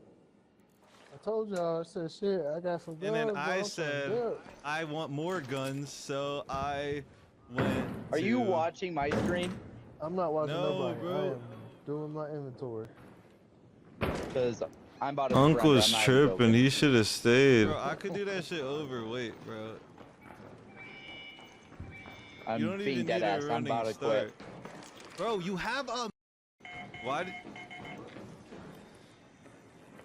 Shoot the arcs, bro. Get in here. I'm leaving you. I'm leaving you. I'm not getting off of this. You I don't did have tell him to shoot the arc. at least follow through.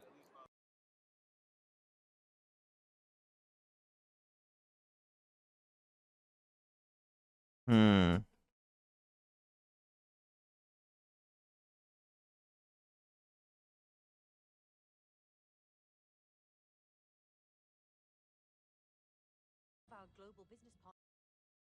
This was fun.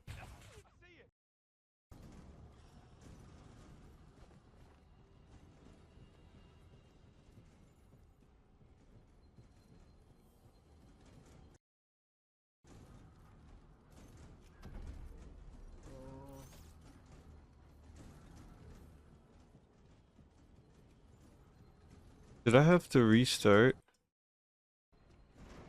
This was kind of stupid. When I had to control a bowling ball? Like, what was this part?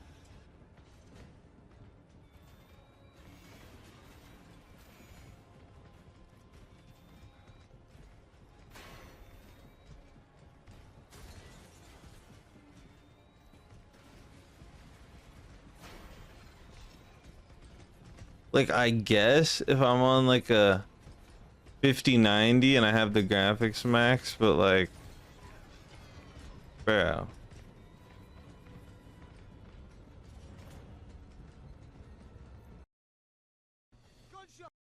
Dispatch a shipment of assholes. Is this the right floor? Drop him! I like the part where you're in like Africa or something. You know, Ironic. you hogging all the fun. Money Penny. You're gonna stabilize the bleeding. Bro, I'm just chilling. James, you have to listen.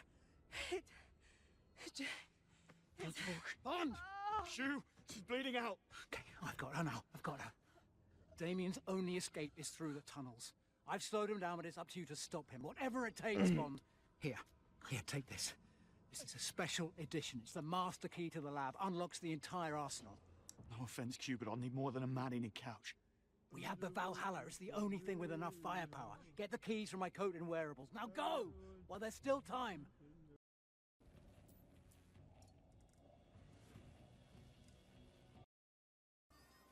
Got it!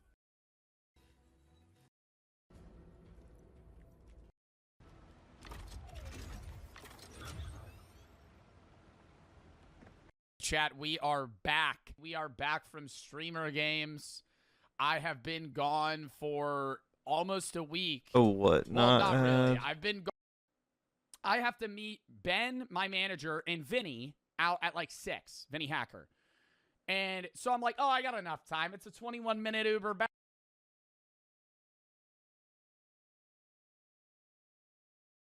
Hello, how's everyone doing today? All right, yo, we are officially live at Streamer Games 2026. Thank you all very much for coming. Can we get loud, please? And what is your expectation for yourself? Are you hoping to be carrying the team? Are you the vibes of the team? What's your job? Confidence. Confidence, mate. I think I'm gonna bloody demolish it and everyone's gonna be demoralized. Are you worried about the vibes at all with your squad? Have you gotten along with them? I'm worried about nothing. I'm here to win. Second off, can we look at your footwear? Oh, no. Now listen. What's the expectation for the worldwide team? I mean, they're happy because I'm the captain of the team. I control everything. He's the captain, everybody? Let's hear it for Team Streamer Games All-Stars! Come on over! Why are they walking so slow? Tell the people at home what you're about to do today.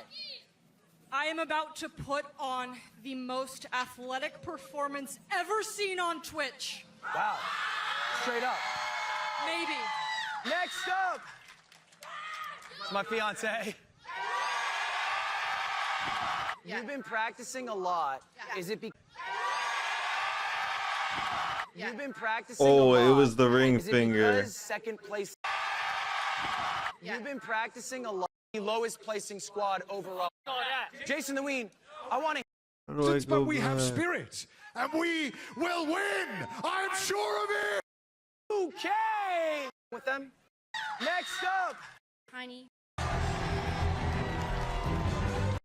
Pause, bro. Pause.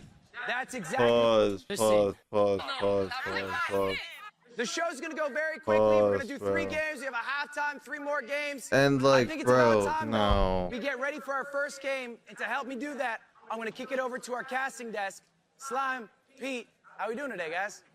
Welcome to the 3rd annual Streamer Games. 40 of the world's top content creators have descended upon Los Angeles to compete for global bragging rights. Reputations are on the line on the 100-meter dash, the signature event of the Summer Olympics.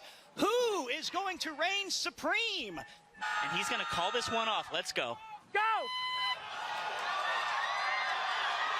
Ooh.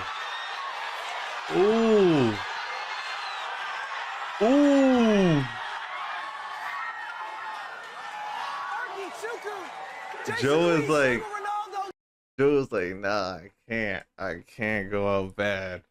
Bro, he said. And finally, Sakura. What? We got a false start claim. We got a false start claim. What do you have to say about some people saying maybe there's a false start here or there? I mean, they should check you. VAR. You say go to the VAR. You're not worried about it. Yeah, you're not worried about it. You won. I can do it again and again and again and again. You win every time. It doesn't matter. That is a false start by Stable Ronaldo. Ron, buddy, talk to me. Hey, listen, man. Hey, listen. I don't care what nobody says. This is facts. Last year, anyone who false started got disqualified. I got disqualified. This year, he said 3, 2, 1, go, and multiple people started without at the same time as me. Why do you think I stopped? I was like, wait, what? He got pushed? No, bullshit. Restart that right now. We believe of the 8 players, 7 broke the rules. So as opposed to DQing 7 and having 1 winner, we'll be running it again after halftime. For now, everyone's at 0 points. Our first official game that someone can earn points on will be musical chairs. Let's get to it. Guys, this is musical chairs. This year, while you are walking around, you are going to go clockwise this way with your hands on your head. Your hands must be on your head when the music ends. You cannot do this. No! Disqualified, you are out. The line is just stopped. Let's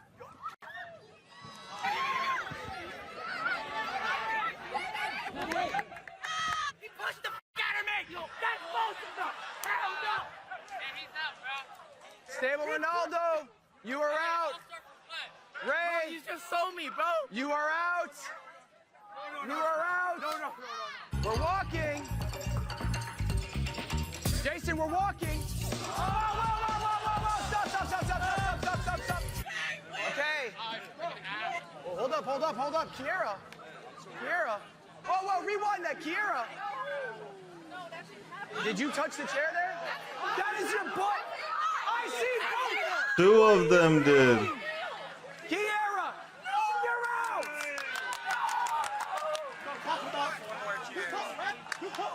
All right, y'all. This is where it's going to get really aggressive and people are going to get mad at each other.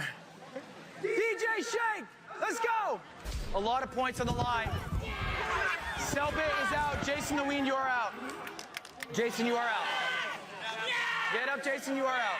Maya, you beat out Jason the Ween. What's your strategy? Like, how are you beating all these people? I'm just prettier. All right. Keep it up, Zoil.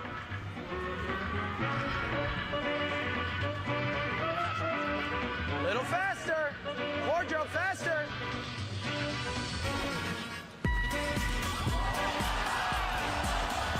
And we have fallen for the drop. Team UK, we have lost a member, Maya. You are out. Congrats to the winner of musical chairs, Zoil! You won! Wardrobe sat down. Oh,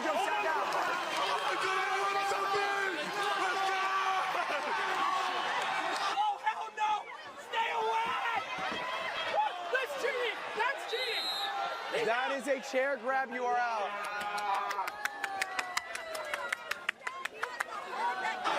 It's coming on! Soyo! Place. What? Is that to test the wind? Go find one. Oh, We don't she shushed me. She's waiting for the flag to point forward to throw. Here's the throw. Oh, no. Fourth place is where she currently landed. Benji, talk to me here. You got first place last time. Everybody doubted me. Everybody said I sucked. They said I was not going to do it. And here we are. Number one as of right now. All right, guys, can you, with your feet, audience, give me a drum roll in the stands.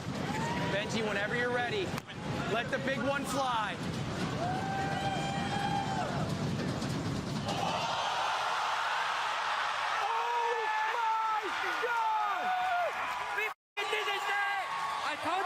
I told y'all, don't doubt me. 18.25. 18 yards!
There are still 7 other people who are going to come up with a chance to beat him. But this is huge for Team Mexico, who scored last in musical chairs. Let me tell you a little bit about this plane. This right here is a kamikaze plane. Okay. It's not gonna make it safe. It will not make a safe landing, but it's gonna make it somewhere. What then? Somebody called it a sub sandwich earlier, but is this a plane? Does this count? It is paper and tape, and that's all we gave them. All right, this counts. This is the paper airplane. If you'd like to take a close up.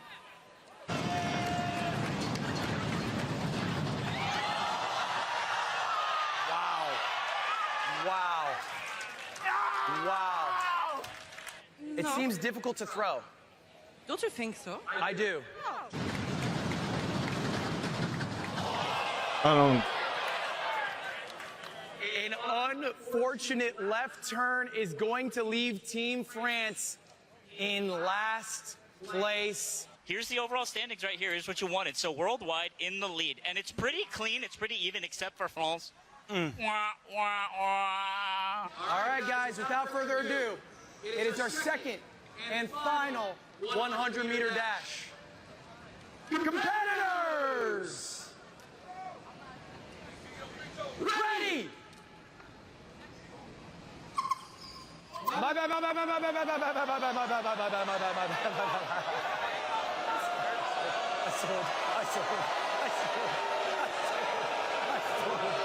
sold so hard. Oh my God. All right, sorry. Audience, are you ready? Competitors, ready.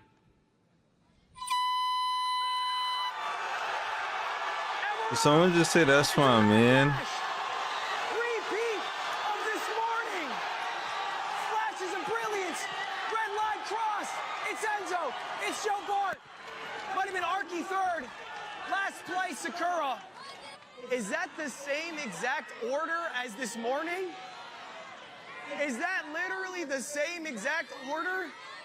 All the cries for scams, rigged, reset, and it's the same order?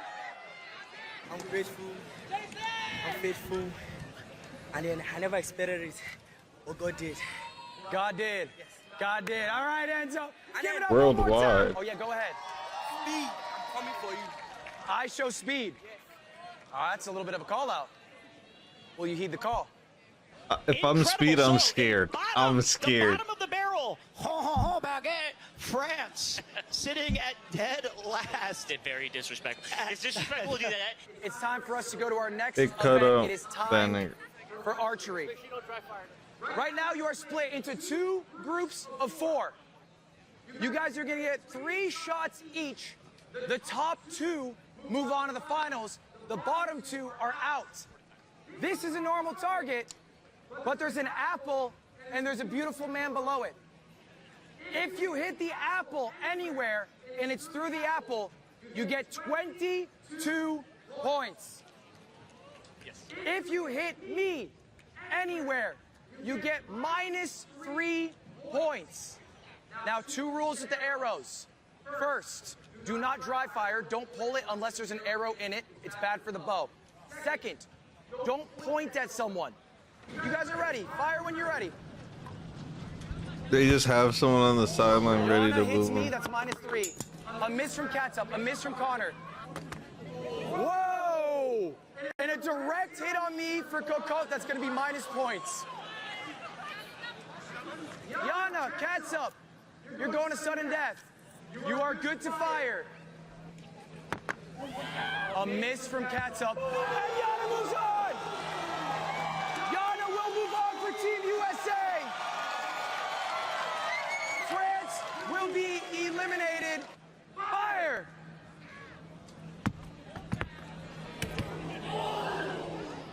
Let's take a look. Jesus, look at that. King, you hit me square in the head, bro. And T10 Nat, congratulations. Your final score is 12. You are moving on. There are 4 of you left. You are now entered into a battle royale. You will get 3 shots If you have the lowest score, you are eliminated. You are playing for yourselves, you are playing for your team, you are playing for your fans. Make the most of this opportunity. Fire!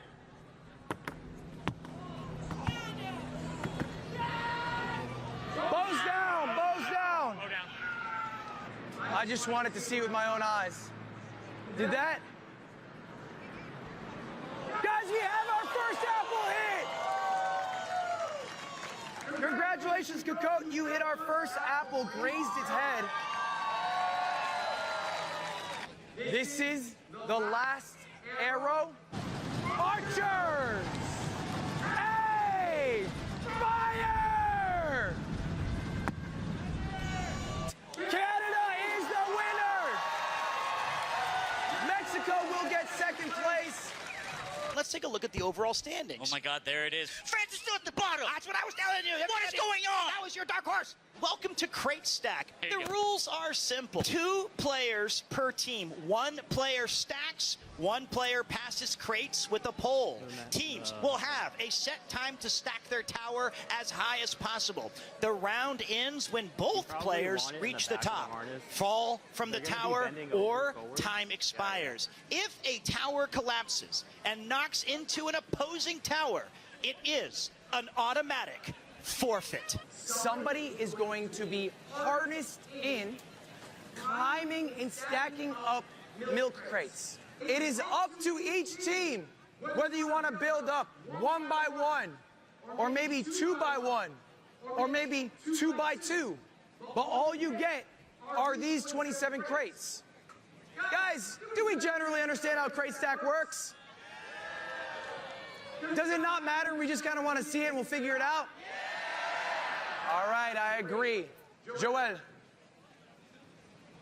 are you going to win? Yes, I'm ready. Why did you pick the United Kingdom? Because they look a little bit weak. He said they pick you because you look weak. All right, we are off. The competitors are going. So we see the French strategy of going for a 2 by 1. It's going to be slower to get up, but they will get there more stable. You trust Gart, he has a plan. I trust he has a plan. You trust he has a plan. Boy, that is an ancient man who's wiser than all of us combined. Whatever. I'll speak. Oh my gosh! Team UK has been eliminated. D1 athlete, handsome man, would have been able to reach up with ease. They picked Mari. Oh, Tyler's shaking a lot now. And Tyler is out. Maya and Team USA. Okay, that's dangerous. This is dangerous. So you blame your teammate Mari. Oh, okay, that's my fault.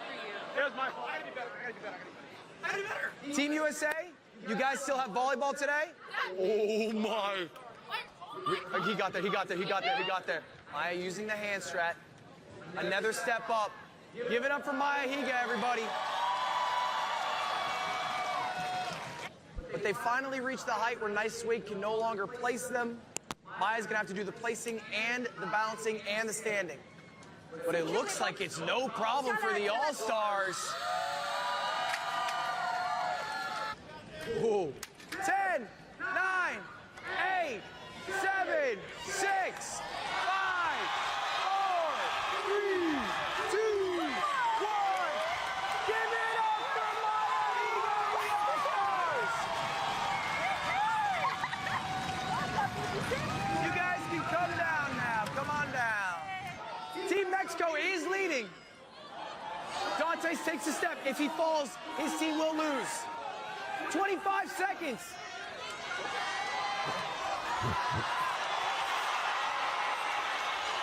Team Canada's in the lead. 15 seconds. Team Canada's winning. 10 seconds. 10 seconds. Team Mexico, you need to step up one more time. Friends, you need to go. You need to go. 6, 5, 4, 3, 2, 1. Time is up. It's over. Worldwide wins. The alumni lose. Do we win? Do we win? Let's go! Wait, Where's my sauces? So just to be clear, Dantes has to get on the box that he's holding. There's only and 2 then another sauces. one before Nat steps on this box. With 11 seconds left, I think we are watching a man who is struggling, but ultimately failing in his pursuit. Word, bro. 3, 2, 1. Time is up. Dantes is going for the knee strat. If Dantes steps up with both knees before catch up, he will lead. Big play. Canada's in the lead. Canada's in the lead. France, 10 seconds. Canada's going to lose. 3, 2, 1. It's over. Team Canada wins.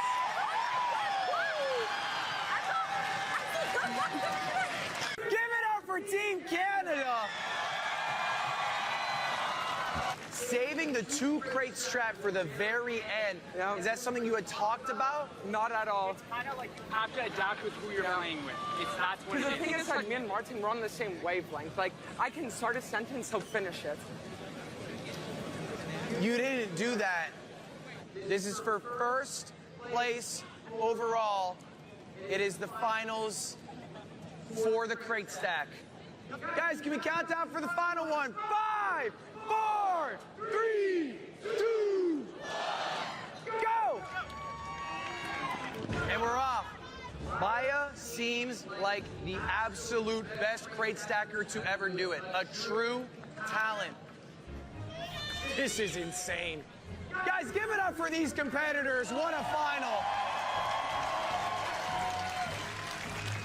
This is her last crate. Oh my God, Maya, you're crazy. Now, Maya, you have the option, if you would like, to stack it up 1. Yes, okay. Yep, I'm Nat, for you to win, you're going to have to go for a 1-by-1 tower. So even though Maya's gotten there faster, Go. Yes. they're going for the 1-by-1 tower knee strat. And now this is very difficult for Maya, because Maya's going to have to step down. If Nat can step onto this tower before Maya, she will take the lead. 10 seconds. 10 seconds left. 5, 4. Team This International's in the lead. Guys, 3, 2, 1. It's over. Worldwide wins. They're 1 stack higher. I will say, though, when you thought you had to go 1 higher, you were going crazy. Was it? You were balancing on 1. The whole tower was wobbling. You were moving confidently. Why do you think you were good at this? Because I'm small and I'm nimble and I'm quick. I feel like you also are good at balancing. Is it the skateboarding? I can do a kickflip. I don't know if you guys need that. That's tough. The thrilling conclusion that we were all promised from the beginning. You know, short people. What? Go ahead. What? I'm doing my job. I know. You laugh at me. No, I'm excited to hear. I'm a part of. Let me hear it. Short people deserve rights. Welcome back to Streamer Games. We have our final event, volleyball. Give it up. I couldn't disagree. You've never You played can't volleyball disagree with with me as that. your ref. The rules are different. The only rules I'm checking is to make sure they serve behind the line. I don't and the ball disagree makes with it that over. statement. I don't care where it makes it over, it just has to make it over. Benji to serve, 2-2. Ball is over. Set's over. Good. Great dig. Nice bomb. Great volleyball being played by Team Mexico. Nice. And that's enough to go over. Oh! Point Mexico. Last time he messed up his serve. GG! France wins. Ready to serve again.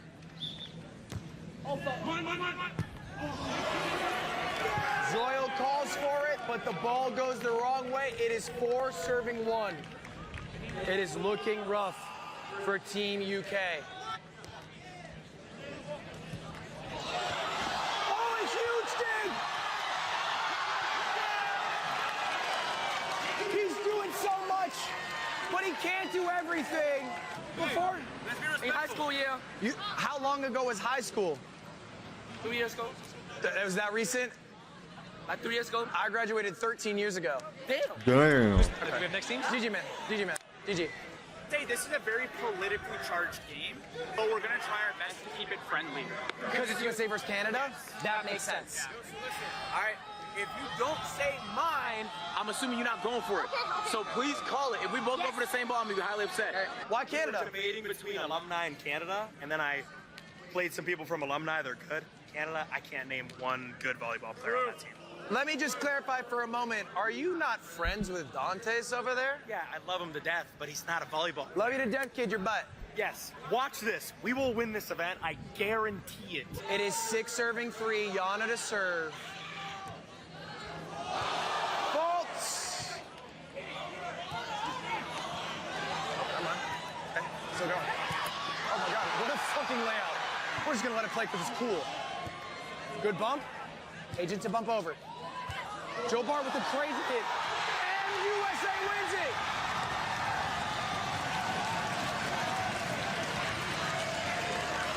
Game point! Yana hits it to Agent. Goes to Cocotte. Bumps it back to Agent. Agent with the spike. Tyler with serve. No, it's done! Dantes couldn't come up clutch. Team USA wins. That was an amazing volleyball performance. I want to ask you, Tyler, are you down to hang out with me and stream sometime? No. Sorry. We'll talk about it after. No. My bad. Have you played volleyball in the past? Where did that come from? PE class MVP, senior year. How long ago was that? 13 years. Wow. And you still got that dog in you. I still got that. Woo! That's MVP. Give it up for Tyler, everybody. Again. Good serve by Katie. Over to Wardrobe, great bump. Jason needs to get there. What the f*** was that? Guys, give it up for Katie B. She's on game point. She could skunk the alumni if she aces this serve. Fumi bumps it over. Judy bumps it back over. Bumped over by Kiera. Set up for Nicewig. Nicewig hits it over. Nice hit by Keen. Katie to her team. And it's completely unfair. They may be down, but they are not out. Streamer, you may be making a comeback. 3-7. Kiera, please to serve. Great serve by Kiera. Goes to Ron. Ron sets it up for Nicewig. Set over to Wardrobe. Spikes it back. Ron to Maya. Maya bumps it over. Great bump by Fumi. Jason, what are you doing? Jason, what are you doing? Jason the Weed, why? It is now game point for Team France. Can I hear a little pitter-patter? Oh my gosh. GG, Team France wins! Whoa. That was awesome.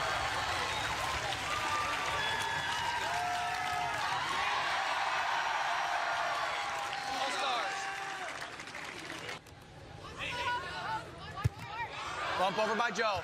Bump back over by Nicewig. Header by Jinxie. Set to KDB. KDB bumps it over. I can't believe that worked. What the actual hell was that? He absolutely can use his head. That is a point for Team USA. USA is up 2-1. We are on game point. Stable Ronaldo, one away from being the hero for the All-Stars.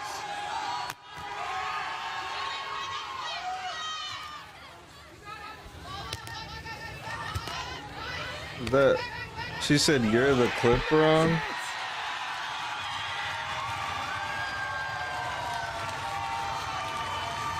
There's 8 bullets in that clip. Stable Ronaldo. Bye-bye. Worldwide still has a chance. We're going to 11. Win by 2. Selbit to serve again. Served over. Mari with the hit. Good adaptation by Tyler. Weird hit by Enzo. And now it is 9-6. Yana can seal the deal with this serve. Goes to Ray. Ray hits it out. And that's game!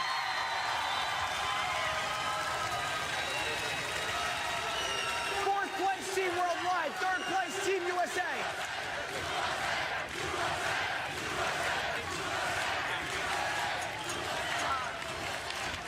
All right, y'all, it is time for our final. It's so hot. It almost looks like there's a... I can't do it. It's too fucking... Ladies and gentlemen, for the next 3 days, everything that we are eating is coming from the TikTok shop. I spent $800 on the TikTok shop. $800 worth of food, drinks, and mystery items. I've been slowly collecting all the packages over the past couple days, and now everything has finally arrived. The only thing we have left to do is to open the packages and see what we're gonna be eating. Now, I should preface this by saying one thing. This big box right here, these were frozen foods, and I didn't know they arrived, so they were kept in my room for about 2 days, and they defrosted, but I put them in the freezer shortly after, and they should be good now. So we got these burritos, and we also got these frozen meals. And I got a lot of them too. So I guess what we'll do for the first meal is I'll just kind of dig my hand in there and see what we get.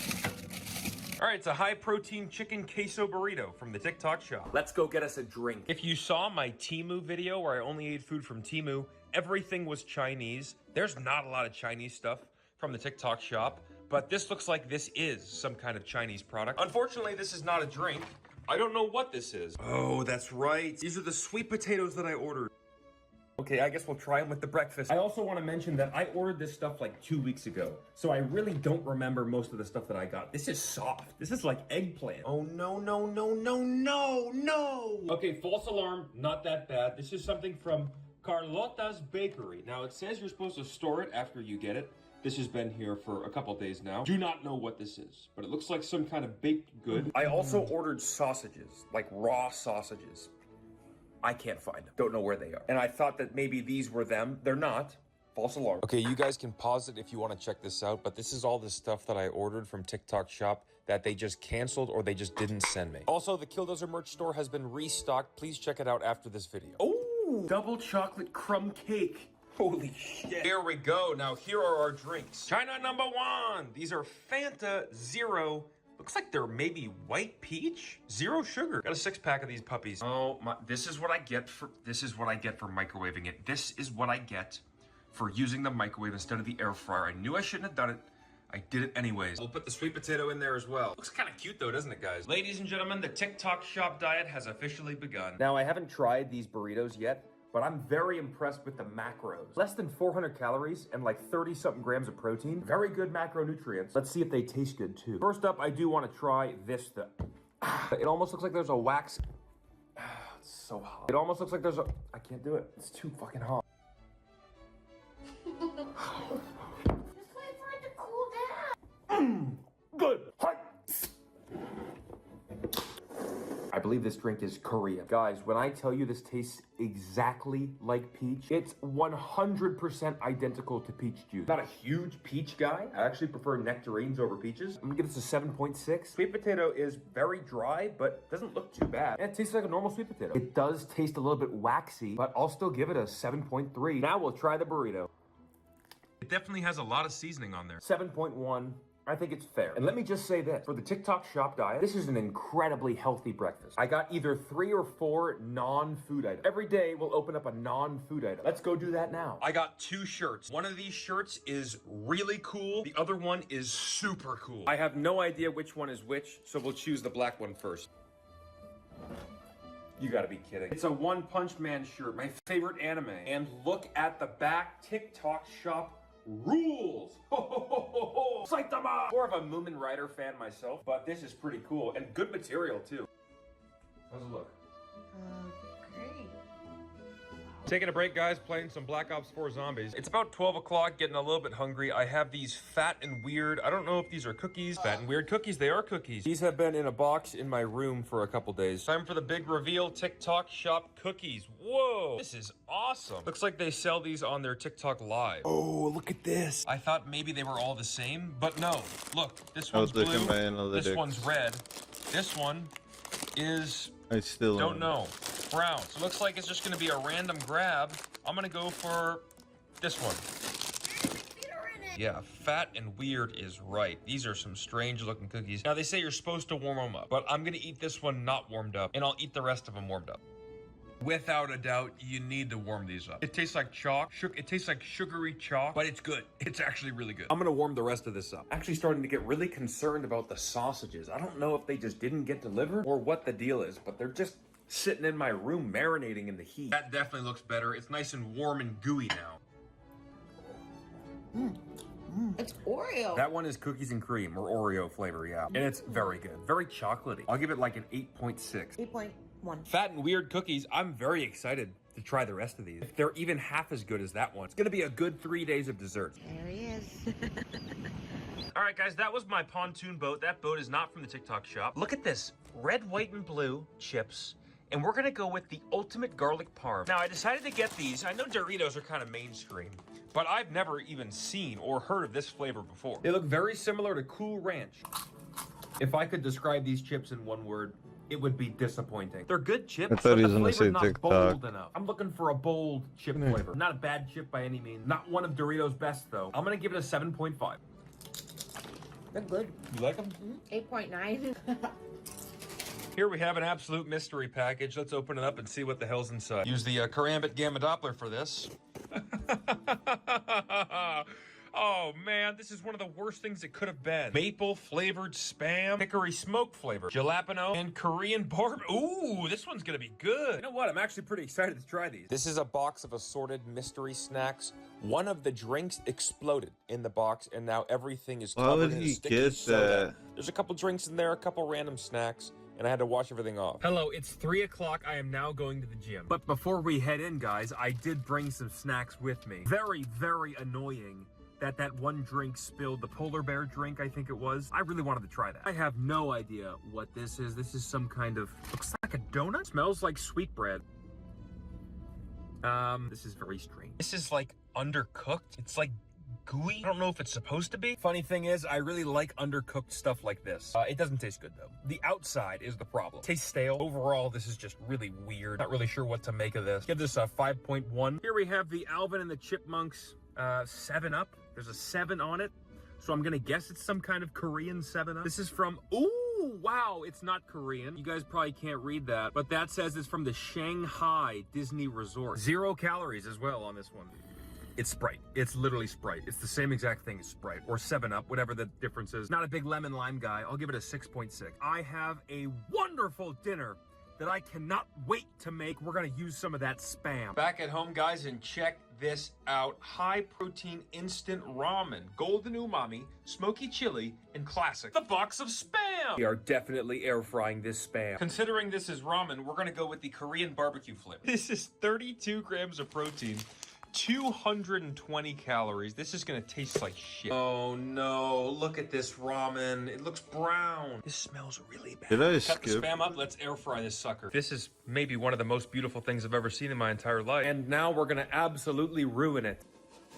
Oh no. Now that is a meat to noodle ratio that I can get behind. And the result is a sweet potato in there as well. Looks kind of cute though, doesn't it, guys? Ladies, this is what I get for microwaving it. This is what I get for using the microwave instead of the air fryer. I knew I shouldn't have done it. I did it anyways. We'll put the sweet potato in there. It almost looks like there's a wax macros. Less than 400 calories and like 30-something grams of protein. Very good macronutrients. Let's see if they taste good too. First up, I do want to try this though. It almost looks like there's a wax. It's so hot. It almost looks like there's a, I can't do it. It's too fucking. This ramen, it looks brown. This smells really bad. Cut the Spam up, let's air fry this sucker. This is maybe one of the most beautiful things I've ever seen in my entire life. And now we're gonna absolutely ruin it. Oh no. Now that is a meat to noodle ratio that I can get behind. And the result is OMG. TikTok shop dinner. Good. There is no way this ramen is gonna taste good. I don't really know how to describe the texture of this ramen. It's almost as if it was made of bread, but this Spam, ooh, this Spam is good. I thought the ramen was gonna be inedible. I thought I wasn't gonna be able to eat it. I thought it was gonna be like eating sticks. It's not like eating sticks. It's a 7.9. If you guys can get your hands on one of these, please do. I've never had a drink that tastes so much like a fruit before. It's like a 1-to-1 copy of the fruit juice. I'm gonna finish this ramen off, but I'm still gonna be hungry, and I have some special food in the freezer that I do want to make still. Okay, there's something very peculiar in this package. This is a Moonshot Magic Mushroom Shot. High potency wild berry flavor. I've always seen this stuff, and it's not like real mushrooms. It's like lion. Look, it even came with one of these. Lion's mane mushroom, dietary stuff. Like these are not real mushrooms. Mushroom boost for your daily wellness. Look at the ingredients: water, tapioca syrup, natural flavor, and citric acid. So I think it's some kind of marketing scheme to get kids to have hallucinogens. I mean, I guess we'll try it. I'm not too fond of trying random substances, and I don't think this is gonna make me hallucinate. I'm not gonna drink the whole thing. I'm just gonna have some of it. I'm just gonna pour it into the cap. Yeah, it doesn't taste good, but it does taste like wild berry, I guess. I'll give it a 4.8, so I guess I'll report back any of my findings. We are watching a show called Beef, Season 2. Very good. I like the show quite a bit. Big fan of Oscar Isaac. He's a good actor.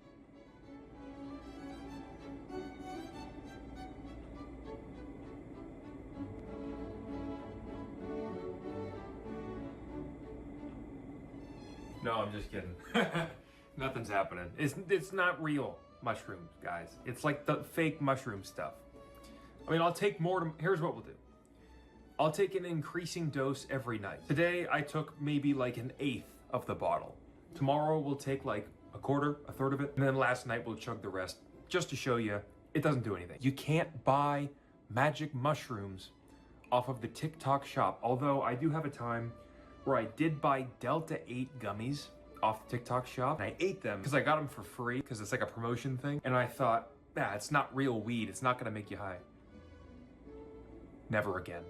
Delta 9, Delta, whatever it was, don't take it. Don't. Fuck me up big time. Don't do it. Okay, let's make some food now. So the same brand that makes these burritos also makes these ready-made meals. And look, we have 6 of them. We're gonna choose one randomly, and let's go for this one. Taco mac and cheese. I'm not eating that one. 3 cheese chicken Alfredo. We'll take this one. 30 grams of protein, 370 calories. It has to taste like shit. It's gonna taste like shit. No doubt in my mind. How about this? If I somehow rate this above an 8, I'll even say 7. If I find myself rating this above a 7, I'll do all the mushrooms tomorrow. Wait a second, guys. Why does this look kind of fire? No, just kidding. Again. I may be eating my words, or I should say eating the mushrooms. It tastes great. It's phenomenal. It's fantastic. This is like an 8.7. All right, well, I'm a man of my word. We'll do all the mushrooms tomorrow. Look at this. Look at what I got as well from the TikTok shop that we will have on day 3. I don't know what's going on here because as you can see, this is the label on what it was supposed to be. And then I get a message like this from the lady who's selling it. She sends me this message, to which I reply out of good faith. So, you know what? We'll try that on day 3. But this is really good. Oh, this is gonna be for breakfast tomorrow. Pop-Tarts stuffed. Excelente, excelente, excelente, excelente. But for now, I have like 12 different kinds of bread. So we're gonna try the Jinshanjiao. No idea what this is. At first, I thought this was 2 pieces. No, it comes together like this. And the filling is right there in the middle. Absolutely no disrespect to the Chinese, but what the fuck is that? This centrally located white filling. I've tried enough exotic Asian food to have a guess that this is jackfruit, some type of like big yellow fruit, durian, something like that. I guess maybe let me know in the comments if you guys know what this is, but this is getting a 2.2. We're gonna try one more of those cookies, but I do want to give you guys a little bit of a sneak peek for tomorrow. You know what the funny thing is? These 2 are even more absurd flavors. The Kool-Aid pineapple actually just comes with a big thing of Kool-Aid spears, and they give you a Kool-Aid packet to go with it. I thought it was gonna be a custom-made pineapple Kool-Aid thing, but no, I gotta make it myself. Eeny, meeny, miny, dozer, catch a dozer by his tozer. This one has blue paint located centrally. My lovely wife Jessica would also like to try. Coconut. Coconut? It's hot, Michael, it's hot. Oh! It's eating paint. These cookies are good. Would you rate that? What would you rate that one? It's not coconut, by the way.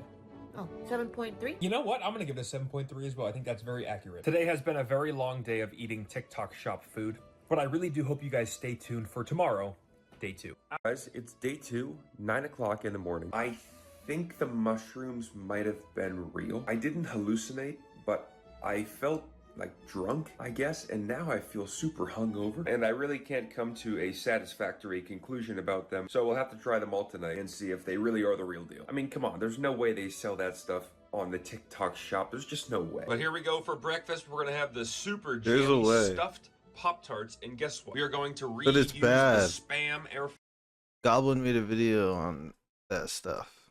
fryer. They really don't look that much different from normal Pop-Tarts. Let's also grab a mystery drink. We'll take the apple cidra. It's so sticky. Let's crack it open and see how it looks. It's got a decent amount of stuff, definitely more than a normal Pop-Tart. Hey, let me tell you what, air-fried Pop-Tart, good. Although I do taste some of the Spam on the bottom of this. I'm gonna give this a 7.7. All right, guys, my wife is getting her hair done. I got a couple things I need to do in the meantime. That includes opening up another package. That also includes eating this luxury Korean, Japanese, Chinese cake. As you can see, I did have to wash it off because it was super sticky. This one actually did not have anything in the filling. It's just two separate pieces. These breads are just sponges. They're like edible sponges. I'm gonna give this one a 4.8. Here is something that I'm extremely excited about. This is what I believe to be Pokemon packs. I think there's some English packs, Chinese, Japanese packs, and then like a random mystery card. Oh, so cute. This is a really cool card. It's a Japanese Snorunt. Here are the 4 Chinese packs. We'll open these up first.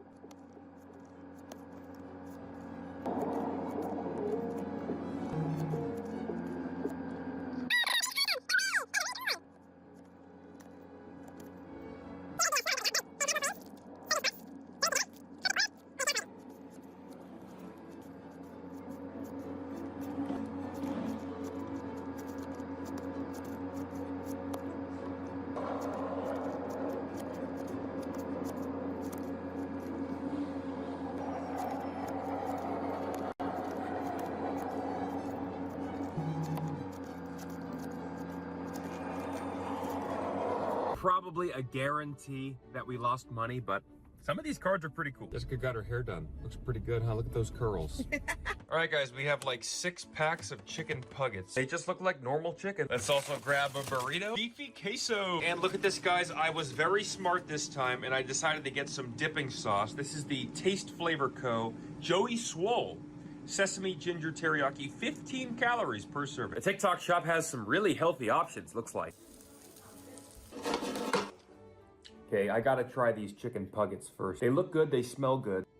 That is some high quality chicken. If I didn't know this was pork, I would never guess this was pork breading on the outside. It's a good little crispy chicken nugget. Give it a 9.1. For some reason, these burritos just cannot stay in the correct shape. Without chemical colors. Nice. This tastes like sparkling apple juice. It's like a 7.8. I don't know, something about these burritos just screams TikTok shop. The tortilla is very gummy. The taste is very mediocre. I'll give it a 6.2. I mean, it's mostly beans anyways. Playing some zombies, guys. Really struggling with this ancient evil Easter egg. It's tough. All right, guys, we're on the way to a doctor's appointment. I got a mystery Pop-Tart. This one is chocolate with looks like holes in it. Why would you ever go back to normal Pop-Tarts after having double stuff? I'm not a big chocolate guy, so I'll give this a 7.9. All right, guys, it's 4 o'clock. We're having a bit of a late lunch here. Yeah, these are Bush's best dill pickle flavored baked beans. So we're gonna put some of these in a bowl. For our main, we're gonna have the creamy chicken parm pasta. Okay, I warmed the beans up, so these should be nice and pickly. They do kind of smell like dill. Well, they just taste like rotten beans. Definitely can taste the dill pickle flavor. Who in their right mind thought that would be a good flavor? It says a limited summer edition. What kind of Kazakhstan summer are we doing here? Okay, that's gonna get a 3.8. Chicken parm pasta looks fantastic.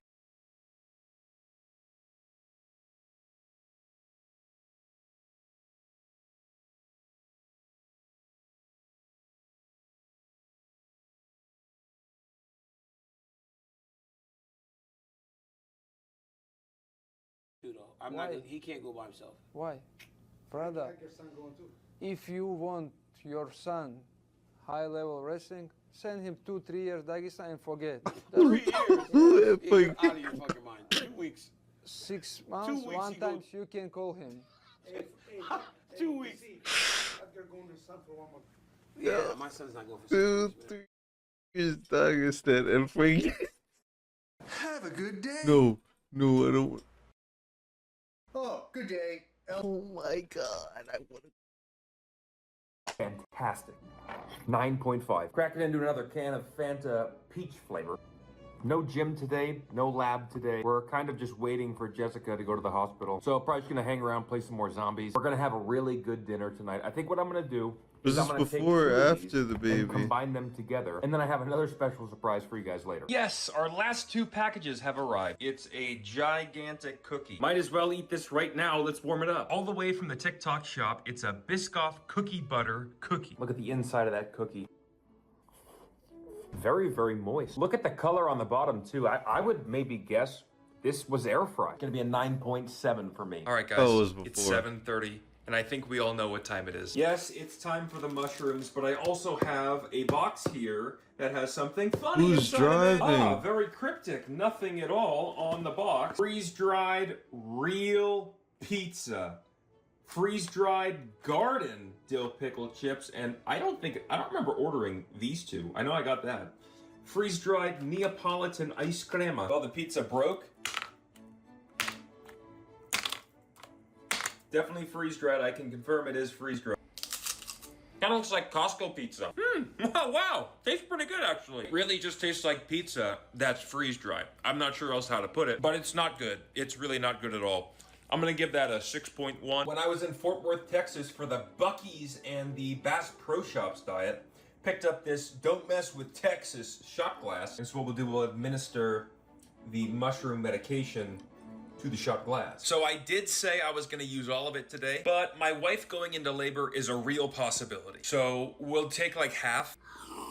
Terrible design on this. The liquids get stuck on the boot there. Terrible design. I guess you turn it this way and it fixes the problem. Yeah, it's fine. Okay, I'm gonna go play some ARAM Mayhem League of Legends. After that, we're gonna combine one of those meals together. It's gonna be incredible. And then, you know what, right now, League of Legends and then the delivery room. That sounds like 2-3 years Dagestan and forget to me. I'll probably grab another snack from over here. You know what, I think I might still And he's taking that. have some stuff in these boxes that I haven't looked at yet. Oh yeah. Look at this. I have this. I haven't opened this yet. This is called carne seca. This is just a really, really red 40 piece of meat, I think. You guys remember that one guy on TikTok, the Mexican guy that rode a skateboard and drank the cranberry juice? And it was the song, "Now here you go again." You know that one? This guy promotes this stuff like crazy on TikTok now. I think his name is like Dog Meat something. I didn't buy it from... By the way, let me just also add a little bit of a note here. You can get commission from buying stuff from people's links on here. I don't know if I did that with any of these products. So if you're a TikTok shop seller and you sell one of these products, I apologize. I didn't get you any of your money. Well, this looks like one of the spiciest things known to man. Hopefully it's just like flavoring and not spice. I want to try. We'll find out. It's very spicy. Driest thing in the world. Curse you, Dog Meat. Gonna get a 4. It's sour. 4.3. Hey guys, you never know. Maybe I'll have improved League of Legends skills due to these mushrooms. Just so we're clear, I still don't think they actually do anything. Playing a little bit of Counter-Strike now, guys. By the way, this knife that I have is worth over $50,000 dollars. That means dollars, cash money. Counter-Strike history, that knife. No, I'm just kidding, guys. All right, time to choose 2 random meals. Combine them and see how they turn out. Jalapeno popper mac and cheese, taco mac and cheese. It's 2 fucking mac and cheeses. I guess, all right, whatever, fine. Carlota, look at this crumb cake that she has made for us. I've been keeping this in the freezer, and I think it's just gonna be just divine. Well, maybe this should not be frozen. A little bit dry, but I think that might be because I kept it frozen. That's from Carlota. These are real freeze-dried pickles, and boy do they smell like it. Tastes exactly like pickles with 0 moisture. It kind of tastes like I'm eating dust. Give them a, 3.8. Now you might look at this and think, wow, what a big bowl of slop. But no! This is TikTok food at its finest, ladies and gentlemen. This is gonna be absolutely delicious. It smells wonderful and looks good too. I mean, come on, take a look at that. All right, it's taco out the wazoo. It's a lot of taco. It's really high quality pasta. All from the comfort of the TikTok shop. And once again, it's so sticky. But this is some kind of melon Korean Japanese Fanta. Oh, man, I don't know how these guys do it, but it tastes exactly like the fruit. Okay, I do not feel good about eating all of this food. Today's been a very long day. Tomorrow I have a little bit more food left I want to try. We have 2 different iterations of Bush's baked beans. I'll just tell you, one of them is apple pie flavor, I think. Overall, this pasta combo, I'll give it like a 6.5. The melon drink, give it a 5.8. Let's give the mushroom drink a 4.6. Okay, I'm going to bed. I'll see you guys tomorrow for the final day, day 3. Hello, good morning. It's day 3. Can you do something about that hair? Oh. Let's start our day off right with some pickled baby corn. This smells incredibly pungent, but doesn't look too bad, I guess. I don't like it. Doesn't even taste like corn. Tastes like vegetable roots, and it's jalapeno flavored. I'm gonna give this a 3.3. Terrible way to start the day. I also have some pickled eggs that I wanted to try later. 3 burritos left. Haven't tried this one yet. This is the bean and cheese. I'm about to do something crazy. Chicken nuggets. I haven't air fried one of these burritos yet, so we'll have to try it out and see how it does. While this is cooking, let's open up our last non-food item. Wow. I have dissected the bean and cheese burrito. What we're gonna do is we're gonna take the chicken nuggets and we're gonna just lodge them in like that. A touch of the teriyaki sauce. Successful surgery, we now have 1 formed burrito. Beans and a little bit of chicken. It's not great. Give this burrito a 6.2. Banana, banana, banana bread. Banana, banana, banana bread. But does it actually taste like banana? There's real banana in here. Well, I don't know if it's real banana.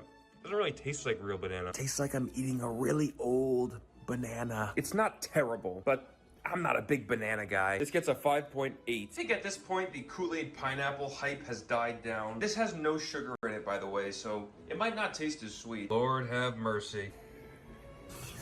2 packs of Kool-Aid was way too much. I've had this Kool-Aid pineapple a couple times now, and just normal pineapple is just better. Give this a 6.3. We have another Shaojing drink. This one looks like it's maybe peach flavored? Peach. Why does he say that? I don't know what that is. Nectarine! No idea why it's this color. Pretty sweet, but very fruity. I'll give this a 7.7. Currently at the hospital now. Don't think Jess is having the baby. I guess we're just checking. She's not coming yet. She's not coming yet, guys. We're heading back home. Mystery bag, what could it be? It's a bag of chips. Take a look at these chips. As you guys know, one of my favorite things in the world is meat. And these look to be meat chips. Not just any meat chips. Shaojing meat chips. You gotta be kidding. Look at this, guys. The bag is almost empty. Look like normal Lay's. No, not good. Tastes like the Dollar Tree steak. I'm gonna give this a 5.9. Hey, let's go. I found them. Bucky's spicy pickled eggs. Bucky goes to school. I normally go into things thinking, oh, I hope these are good. I know for a fact these are gonna be terrible. See if we can fish one out of here. Oh my, it's straight vinegar. And this egg is really hard. The actual egg itself is not bad. The problem is all I taste is vinegar. That's all I taste. I don't like the taste of vinegar. I'm gonna give this a 4.4. Shout out to Bucky the Beaver though. That guy's a real one. I was looking at my TikTok shop orders this morning. There's like 4 things that just never got, the sausage is in there. Never got shipped, never got delivered. It just says refund. So, really sad about that. We have 2 more meals we can combine together, and then we also have 2 burritos left. I have like 5 bags of chicken nuggets. Let's have some more of this crumb cake. All right, guys, back home, 6:30. Time to have some beans. All right, so I don't know who gave the head nod on making these beans, but we have Bushy. It's that AI stuff. It's like V-walk. I don't even. Is best apple pie baked beans, and we have this one I'm more scared of, to be honest, rocket pop flavored. I don't know how those are supposed to work. Okay, this should be illegal. The smell, as soon as I open this, the smell hits you right away. It smells like sugary beans. So I'm gonna put each one of these in its own bowl. I'm gonna mix it up and see if I can figure out which one is which. Go for this bowl first. What? Don't know what it is. Doesn't taste like apple pie. I'm gonna guess it's rocket. I mean, that's one of the worst things I've ever had in my entire life. That's gonna get a 0.4. So I don't. This one has to be the apple pie one. Definitely apple pie. Actually, kind of tastes like apple cinnamon. Really, really, really bad. But at least it's edible. It kind of just tastes like cinnamon baked beans. I'll give this one a 2.7. If you guys see the Bush's Rocket Pop baked beans in store, don't get them. All right, guys, we have 2 more exotic chips. Okay, we are here in bed with Jessica. And we have 2 different kinds of chips for Jessica. She doesn't know what the flavors are, and we're gonna have her try each one and see if she can figure out what the flavors are. Are you ready? All right, here's the first one. Salt and vinegar? Not quite. Oh, dill pickle. Dill pickle. Final answer? Dill pickle. And it was? Spicy dill pickle. Okay, last one. I think she's gonna get this one right away. Buffalo. Yeah. Oh yeah, you can tell the second one's buffalo. First one, good pickle flavor. It's a little bit spicy, but nothing too bad. Overall, if I had to choose between the 2, I would go for the Fritos. Fritos get a 7.5. The buffalo ones get a 6.8. Congratulations, Jessica. Thank you so much for playing.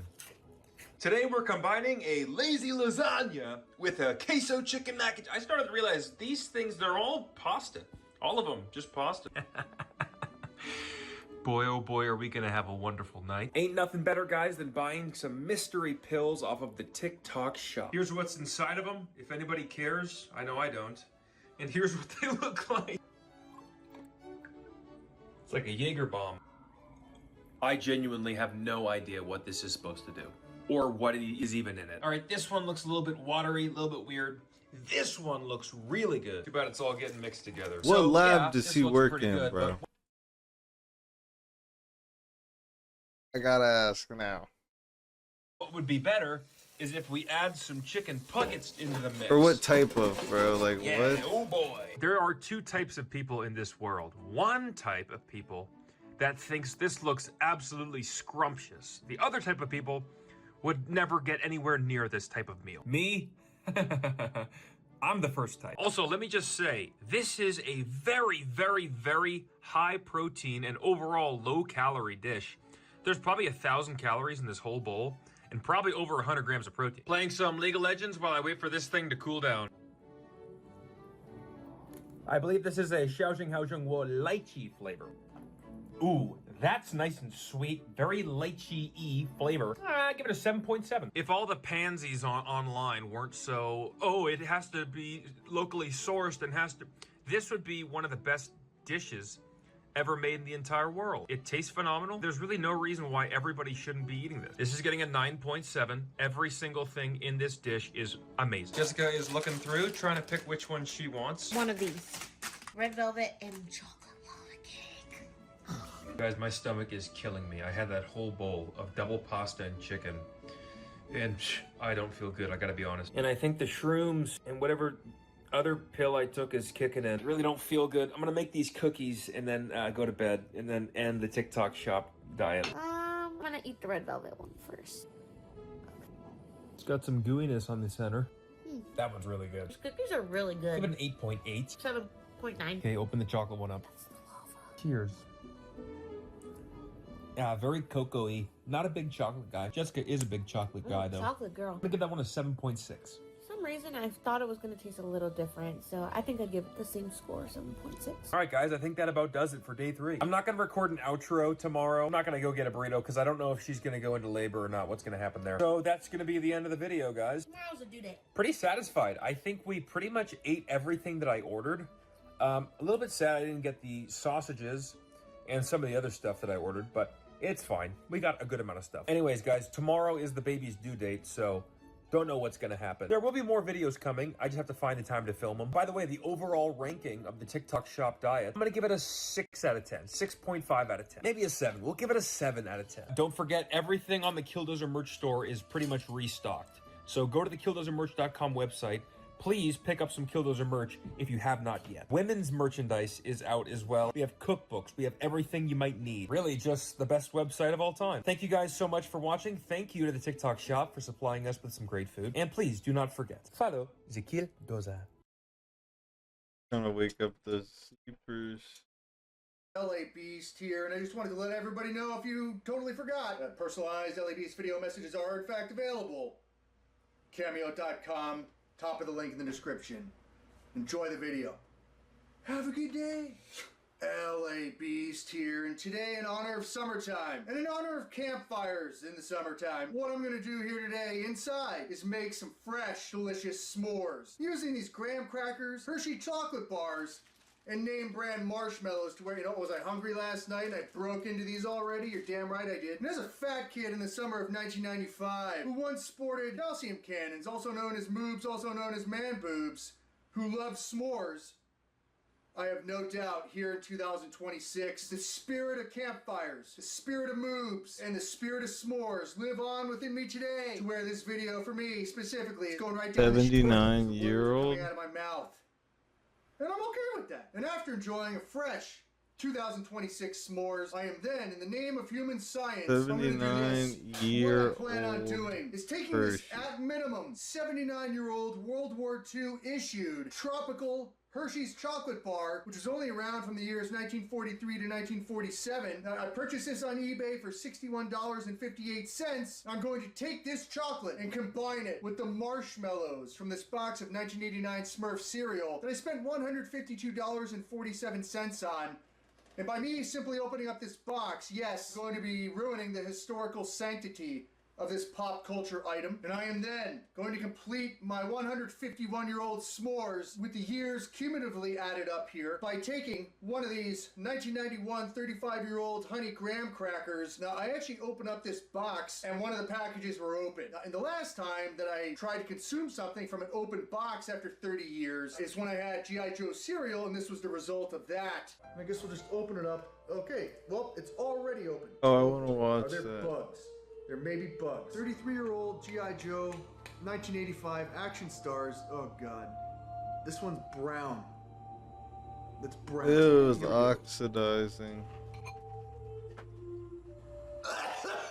Okay. It smells like dirty underpants that are 33 years old. And as I just took a giant whiff of these 1991 promotional Jungle Book VHS graham crackers, it smells like a 1970s Barca lounger. And all that I plan on doing by making this cumulatively 151-year-old s'more, I'm gonna eat the whole damn thing. What? Because this is the idea that I came up with. Before we get started, after doing further research on this World War II issued tropical Hershey bar, I thought it was interesting that however Hershey's made this, it was made to withstand extreme heat. And Hershey's also made this, it's chocolate, but they made it so it didn't taste good, so the soldiers wouldn't be eating these things down rapidly, but save it for more of a dire emergency situation. You know what, and as I'm putting this 79-year-old wrapper on my nostrils, you know what, I'm pleasantly surprised. To me, it smells a little bit like toffee.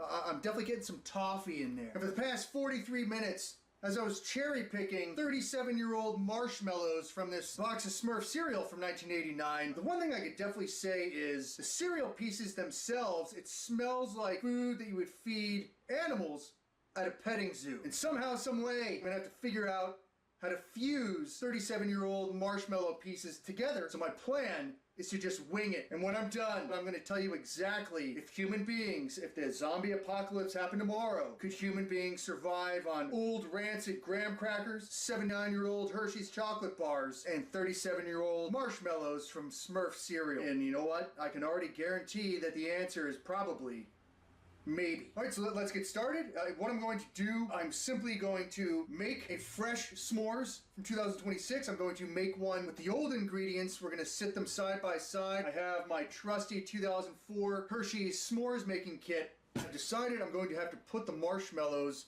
into this cup, hold it over the flame to melt it down, and then solidify it back into a giant solidified marshmallow. I don't know what it is that I'm doing. Second camera rolling. Do it. I'm already getting the fresh honey smell off of these fresh graham crackers. Now I've decided for this, I'm actually going to open up one of the packages that were not, I can really just take it out of the side of the box because the whole box has been compromised for 35 years. You know what? It smells like an old suit jacket. I don't. Foods from the 80s and 90s smelled like old suit jackets that have been sitting in a closet for decades. These were packaged when the Jungle Book, which came out in 1991, the offer expired in 91 there. There was a VHS tape giveaway. It's just slight staleness, not overwhelming, slight staleness. I'm definitely not getting, I guess there's like cinnamon and sugar. I'm not getting any of that whatsoever. So let's put these ones here. I had to remind myself how to make a s'more by simply watching The Sandlot. First you take the graham, put the chocolate on the graham, then you take the mallow, slightly roast the mallow, squish it together, and enjoy. So shout out to Hamilton Porter. All right, so now that we have the close-up shots, the graham crackers there, I just need some close-up shots specifically of what a 79-year-old Hershey bar from World War II looks like. We'll do a comparison, and then let's get down to making these s'mores.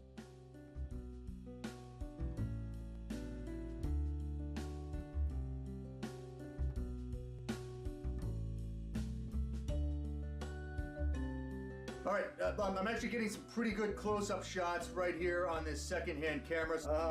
There is, well, it looks like rust. 79-year-old Hershey's bar, it looks like it's rusty, like it's a part of a vehicle. Oh my God. Well, here you go.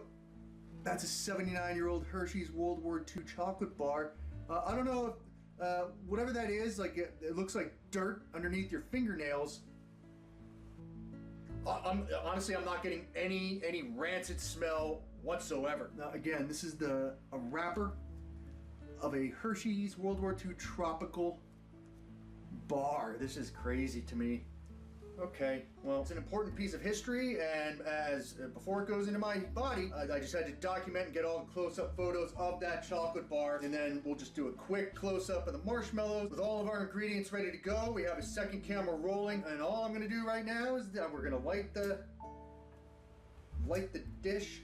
Flame is going, so without further ado, again, I am the LA Beast.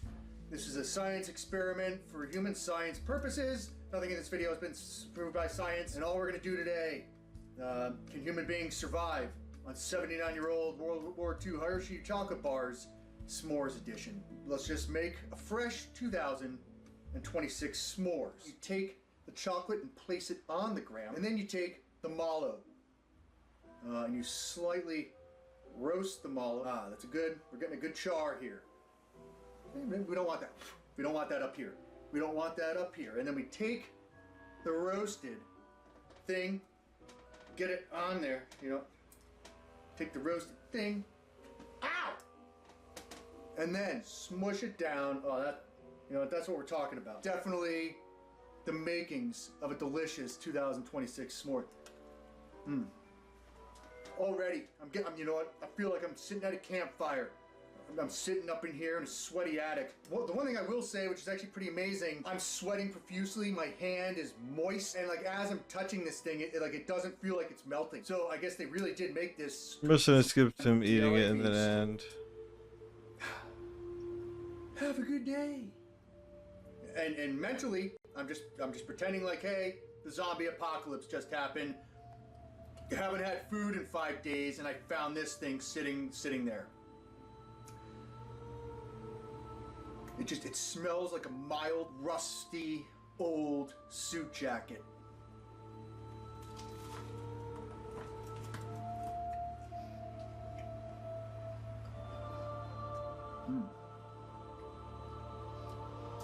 It's like carpet.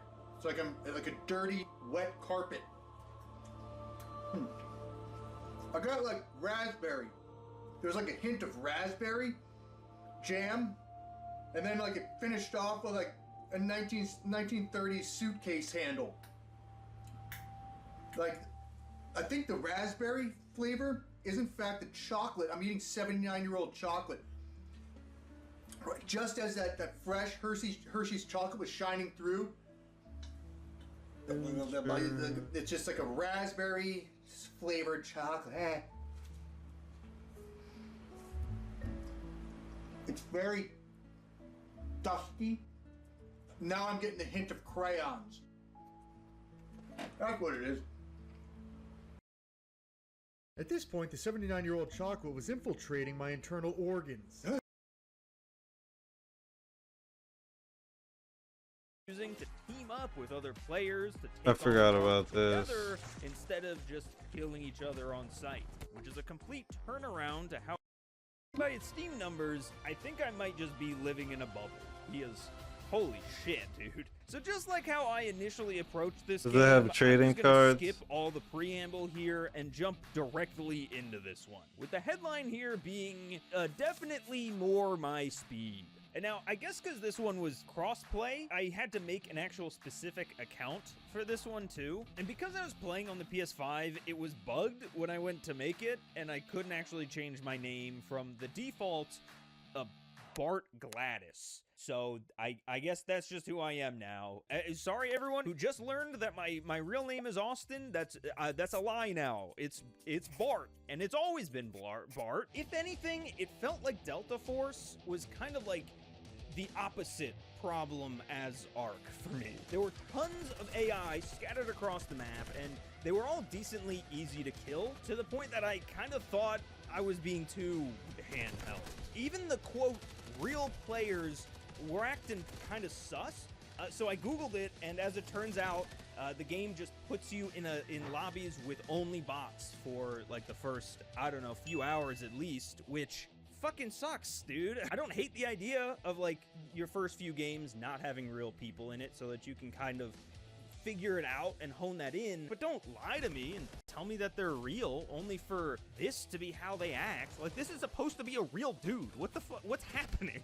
I did appreciate that they did hold my hand enough, though, to actually get me through some of like the larger systems, you know, that, to be honest, might have also been present in Ark. I just couldn't get there because I was stuck getting these fucking wires. Entire quests that take place just in the main menu, where you have to sell your gun or add an attachment, or they just walk you through these bigger, broader systems that I really appreciate it. Again, as someone who hasn't played extraction shooters before, I get a feeling that this is kind of a mechanic that exists in a lot of these. And Delta, I think, did a decent job of walking me through that. This game also had some, like, hero shooter elements to it as well. There were just, like, a ton of characters to choose from. I immediately just picked the healing guy because, like, it felt like I could use that, at least before I found out that we were on baby mode. I'm usually not a big fan of hero shooters and like that whole part of it, but I don't know, I could take it or leave it here. It wasn't like something that spoke to me, but it really wasn't like a negative. I don't know, it was just a thing that I felt like I should mention. There's heroes in the Delta Force are the real heroes. Plus there were like different tasks or activities to do around the map. It kind of reminded me of like in Warzone, where you go collect the crates, or you gotta hunt down this one VIP or whatever. It's nice. It gives us something to do, you know? Gunplay wise, I don't like big shit.